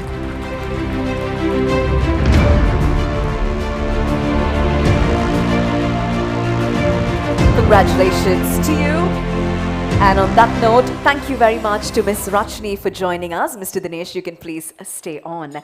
Now, before we move on to the next award, ladies and gentlemen, here are a few recommendations by the judges for further improvement of the award applicants in this category. So we'd like to share the judges' recommendations with you. The judges noted the need for most listed companies to adopt basic investor relations practices over and above the minimum guidelines stipulated by regulators. And the judges also encourage listed companies to publish details of upcoming investor briefings, including login details on CSE or on their own website to ensure wider participation. So those are a few recommendations by our judges. With that, we will now move on to our second award category for the evening, which is the Best Stockbroking Research Team Award. This award focuses on rewarding teams that aim to provide high quality and timely research to all market participants and promote efficient capital markets. Before we reveal this year's winners, we'd like to take a look at a message from last year's Gold Award winner for Best Stockbroking Research Team. And our Gold Award winner last year was Capital Alliance Securities Private Limited. Let's take a look at their message. CFA Society Sri Lanka plays a key role in the local capital markets, continuously striving to promote international standards of best practices. And we believe that the CFA Capital Market Awards plays a prominent role in promoting better practices in the investment research industry. Capital Alliance Securities has taken part in the awards since its inception in 2015, winning a number of awards over the years. Last year in particular, we were honored to win the Gold Award for the Best Equity Research Team and Best Sector Report. We commend CFA Society Sri Lanka for recognizing analysts and research teams who continue to raise the benchmark for the industry. We look forward to the awards again this year and wish CFA Society Sri Lanka all the best in its endeavors. All right, and that was last year's Gold Award winner for Best Stockbroking Research Team, and that is Capital Alliance Securities Private Limited. Well, to now join us on stage in presenting the award to our winners, I'd like to invite the chair of the Best Stockbroking Research Team Award. We'd like to invite Mr. Travis Gomez, CFA, to please join us up now. Let's put our hands together as we have Mr. Gomez joining us up. And with that, ladies and gentlemen, the winners for Best Stockbroking Research Team Award. We start off with the bronze, and the bronze award goes to CTCLSA Securities Private Limited. Congratulations.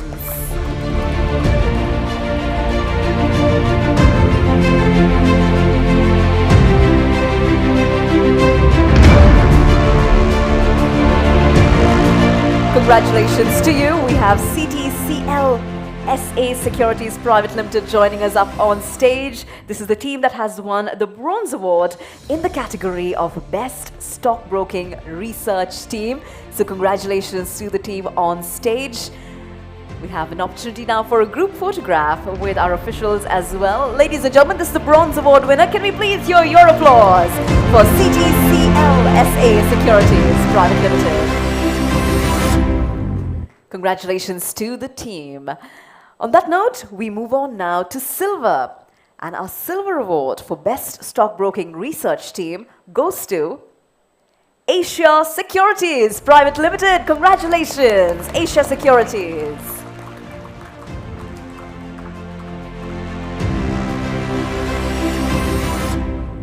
This is our silver award winner, Best Stockbroking Research Team. This is Asia Securities Private Limited. Congratulations to you. And one more time, ladies and gentlemen, let us hear your applause for Asia Securities.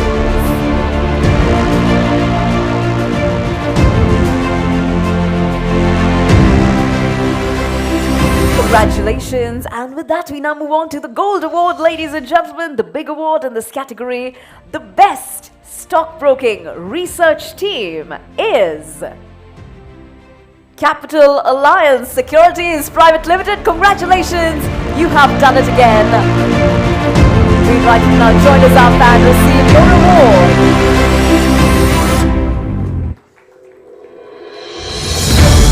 Here they are, the team from last year's Gold Award winner as well as this year's Gold for Best Stockbroking Research Team. And the team is right here from Capital Alliance Securities Private Limited. And as they carry that trophy, ladies and gentlemen, once again, this is our Gold Award winner. So can we give them a huge round of applause? Congratulations, Capital Alliance Securities Private Limited, doing it yet again by bagging the gold.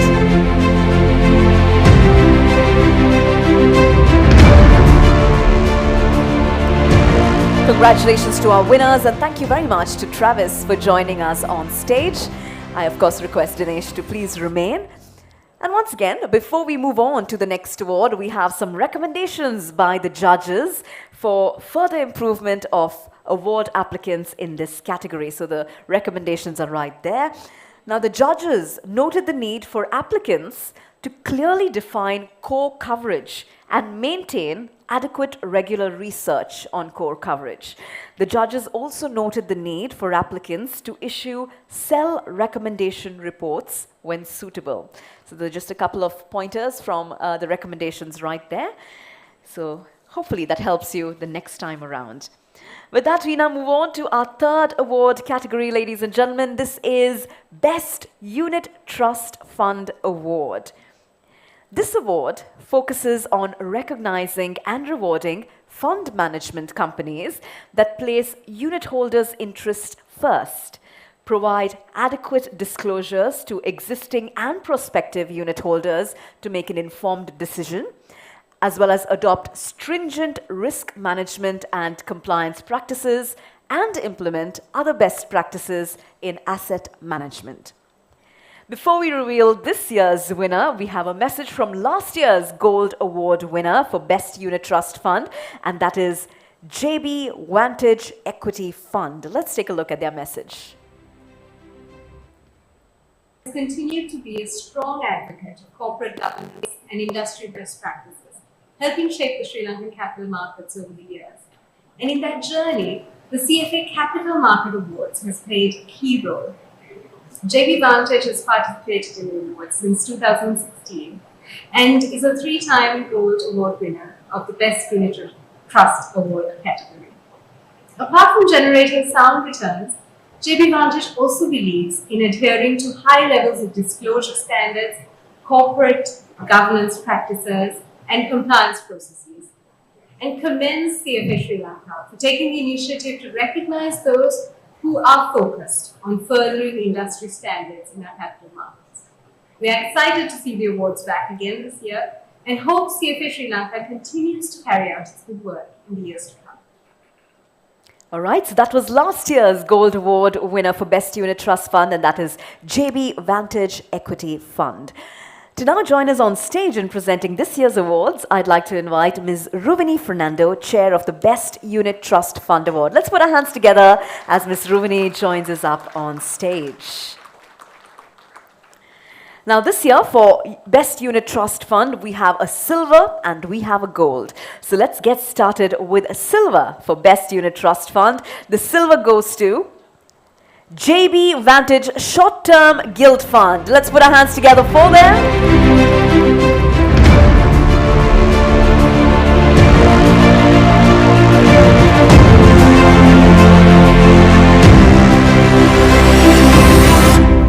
Congratulations, JB Vantage Short-Term Gilt Fund. They are our Silver Award winners in the category of Best Unit Trust Fund.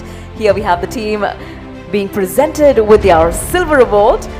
And as they pose for a photograph, ladies and gentlemen, can we please hear your applause for the Silver Award winner, JB Vantage Short-Term Gilt Fund.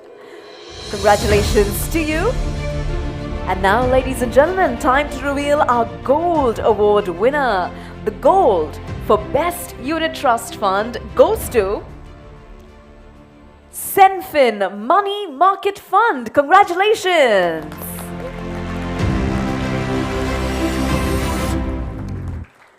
There we have the team from Senfin Money Market Fund making their way to the stage. They are our Gold Award winners for the Best Unit Trust Fund. We congratulate them as we invite them up on stage now to collect their well-deserved award.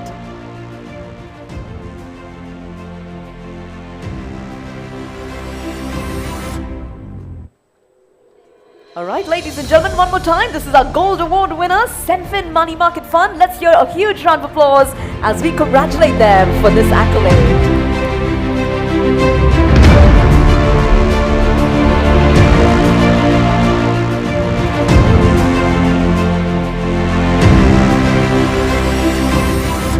Congratulations to our winners, and thank you very much to Ms. Ruvini for joining us on stage. And once again, before we proceed to the next award, we do have recommendations from the judges for the improvement of our applicants in this category. The recommendations are on the screen, and we will just take a look at a few of them. The judges noted the need for greater effort by the industry to broad base the investor base and carry out investor education programs to create awareness of the products available. The judges also noted the need for fund managers to avoid taking undue risks, including concentration risk, to improve fund returns. So those are a few recommendations on screen by our judges in this category. With that, we will move on to the next category, the fourth award category this evening, which is Best Sector Research Report Award. This award, together with the next award, which is Best Equity Research Report Award, rewards and recognizes analysts producing best-in-class sector research. The awards also promote best practices in fundamental equity research, thereby ensuring an informed and efficient capital market. To now join us on stage in presenting the award to the winners, I'd like to invite the Treasurer and Director of the CFA Society of Sri Lanka, Ms. Rashmi Peiris Paranavithana, CFA. Let's put our hands together, ladies and gentlemen, one more time for Ms. Rashmi Peiris Paranavithana as she joins us up. Our winners for Best Sector Research Report, the Bronze Award, ladies and gentlemen. The bronze goes to Capital Alliance Securities Private Limited. Congratulations to you. This is for the report by Natalie Kulasekara on construction sector. So hopefully we have Natalie here from Capital Alliance Securities Private Limited, winning the Bronze Award for the report on the construction sector. Bronze Award winner, Capital Alliance Securities Private Limited, for the report by Natalie Kulasekara on the construction sector. Congratulations to you once again. Well, we have another bronze, ladies and gentlemen. There are two bronze in this category, and the next bronze award goes to Asia Securities Private Limited. Congratulations, Asia Securities Private Limited. This is for the report by Hilal Zainuddin and Semini Mendes on the healthcare sector. So congratulations, Asia Securities Private Limited, Bronze Award winner for Best Sector Research Report. And of course, it's time for a group photograph with our bronze winner, Asia Securities Private Limited. Congratulations, Hilal Zainuddin and Semini Mendes. Ladies and gentlemen, gold for Best Sector Research Report. The gold goes to Capital Alliance Securities Private Limited yet again. This is for the report by Ishara Nilam and Trisha Peiris, CFA, on the tourism sector. So we invite them to join us up now. Ishara Nilam, Trisha Peiris, CFA, from Capital Alliance Securities Private Limited, for their report on the tourism sector. Here they are, ladies and gentlemen, Gold Award winners. Can we please hear a huge round of applause for Capital Alliance Securities Private Limited.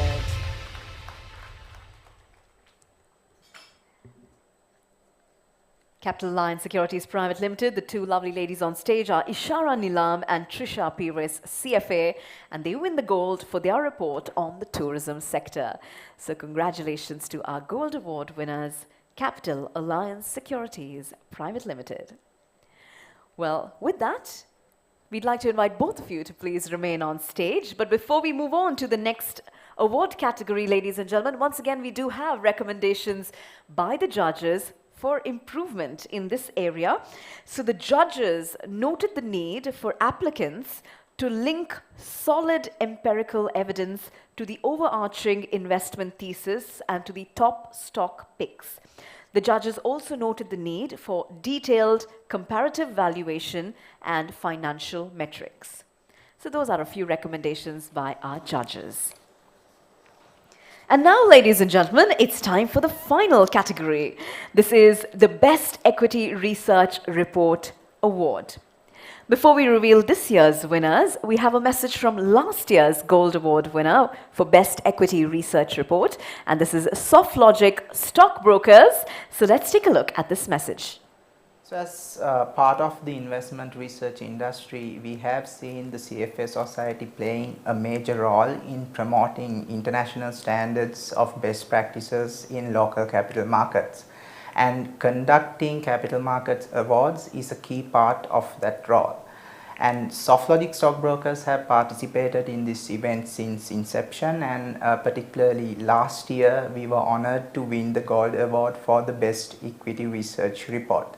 And I would like to thank the CFA Society for recognizing analysts and setting up that industry benchmark for the other participants. And we are glad to hear that awards being organized in 2022 as well, and I would like to wish the CFA Society all the very best for its future endeavors. All right, that was last year's Gold Award winner for Best Equity Research Report, and that is SoftLogic Stockbrokers. So now let's reveal the winners for this year's Best Equity Research Report Award. Bronze, ladies and gentlemen. The Bronze Award goes to Capital Alliance Securities Private Limited. Congratulations to you once again. This is for the report by Praveer Gunawardena on Hatton National Bank PLC.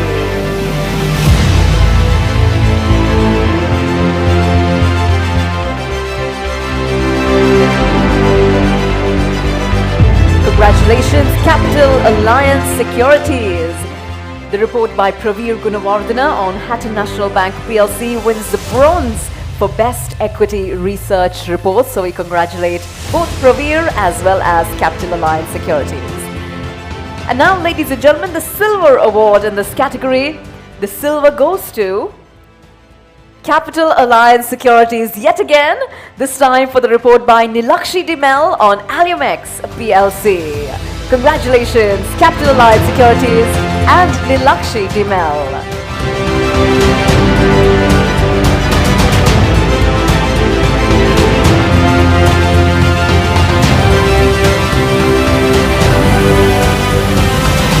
This is our Silver Award winner for Best Equity Research Report, Capital Alliance Securities Private Limited, for the report by Nilakshi Dimel on Allumex PLC. And with that, ladies and gentlemen, the final award for the evening, and this is the Gold Award, of course. The Gold for Best Equity Research Report goes to CTCL SA Securities Private Limited. Congratulations! For the report by Oshada Divas Gunasekara on Expo Lanka Holdings PLC. Congratulations to you, Gold Award winner. Let's put our hands together. CT CLSA Securities Private Limited.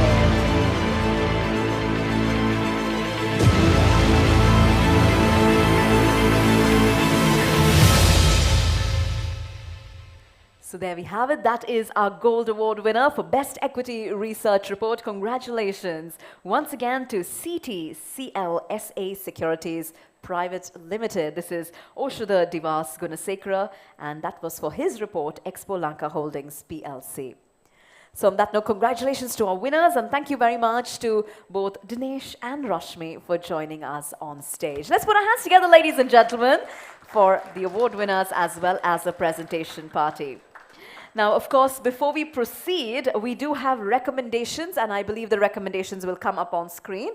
The recommendations in this award category by the judges include: the judges noted that better risk and scenario analysis is crucial given the current and likely future macro pressures and volatility. And also, the need to answer the why now question is essential. So those are a few recommendations by our judges in this category. And with that, we come to the end of our awards presentation. And once again, a big congratulations to all of our deserving winners. Well, with that, ladies and gentlemen, before we move any further, it's time now to present before you a message from the CFA Society of Sri Lanka. So let's take a look at this next message.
Well, that was a brief video from the CFA Society of Sri Lanka encapsulating all of our various events and initiatives over 20 years.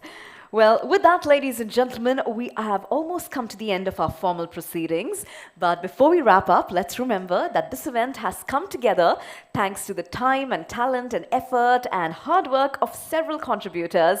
So we'd now like to take this opportunity to offer our various contributors, individuals and organizations our heartfelt gratitude. To sum up all of our appreciation in a vote of thanks, please join me in welcoming on stage the chair of the Capital Market Awards for 2022. Please put your hands together for Nadika Ranasinghe, CFA.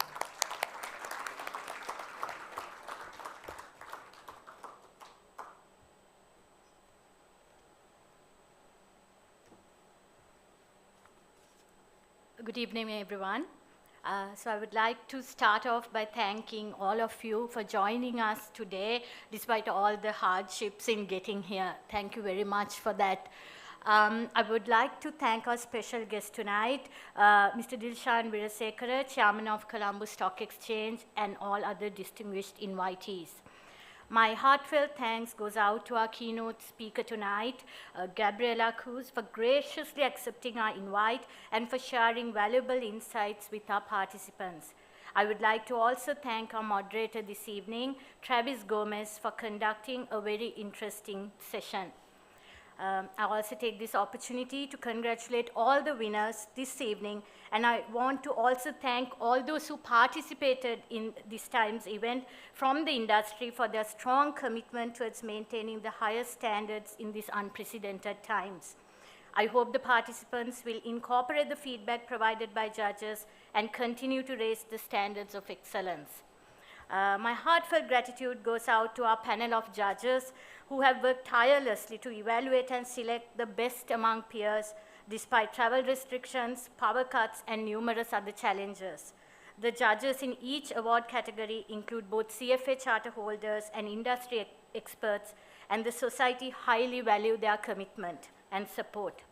I want to also thank the CFA Society Sri Lanka Board, the CMA Organizing Committee, Rashmi, Suranga, and Richie, our admin team, the event management team, Kairos, our digital marketing team, Impact Labs for their support in hosting this event. I take this opportunity to once again thank all our sponsors, the Colombo Stock Exchange, Equity Partners, CAL, First Capital Securities, NDB Capital Holding, Senfin Asset Management, and Userbase, our knowledge partner, Equity Knowledge Partners, and our media sponsors, Daily FT, Daily Mirror, and the Sunday Times, and messaging partner, Textware. A final thank you to each and every one of you who attended this event today for a night of celebration of industry excellence. Wish you all an enjoyable evening. Thank you very much.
There's never a dull moment on Sundays for families who spend time with the Sunday Times, Sri Lanka's favorite English family weekly.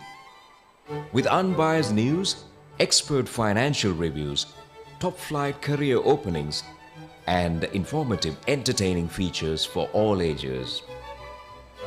Reserve your Sundays for the Sunday Times.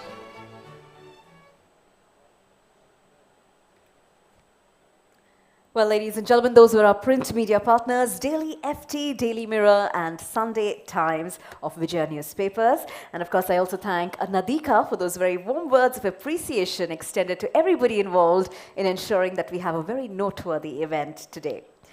On that note, ladies and gentlemen, we now draw the curtains to the Capital Market Awards 2022, organized by CFA Society of Sri Lanka. As we wrap up our proceedings, once again, we would like to acknowledge and appreciate our sponsors because their generosity has helped us make this event a reality. Our sponsors include our platinum sponsor, Colombo Stock Exchange, our silver sponsors, Equity Partners, CAL, First Capital, NDB Capital Holdings, Senfin, and Userbase Sri Lanka. We have our knowledge partner, Equity Knowledge Partners, our print media partners, Daily FT, Daily Mirror, and Sunday Times, and our text messaging partner, Textware. So once again, a big thank you to our sponsors. Well, before I leave you, ladies and gentlemen, a couple of announcements. We would like to request all of our winners who have been awarded today to please join us near the stage with your certificates and awards for a group photograph with our officials. So that will happen right after I leave the stage. So make sure all our winners are ready with their awards and certificates to join us here immediately after the formal proceedings for your group photograph. And we are also happy to share, ladies and gentlemen, that as we wrap up and as you exit the hall after you're done for the evening, we are distributing plant pods to each of our participants here this evening. So the plant pods are available at the exit. So remember to collect this as a token of remembrance of this special day. On that note, ladies and gentlemen, as we come to the end of our ceremony, once again, I'd like to remind you that we want all of you to please stay on for dinner and fellowship and make the joy of this evening complete. Congratulations once again to all of the award winners who have been celebrated and applauded on this stage, and we hope to see you at next year's awards ceremony as well. On that note, thank you, ladies and gentlemen, for your presence here this evening, and I wish you an enjoyable day ahead. Thank you and have a nice day.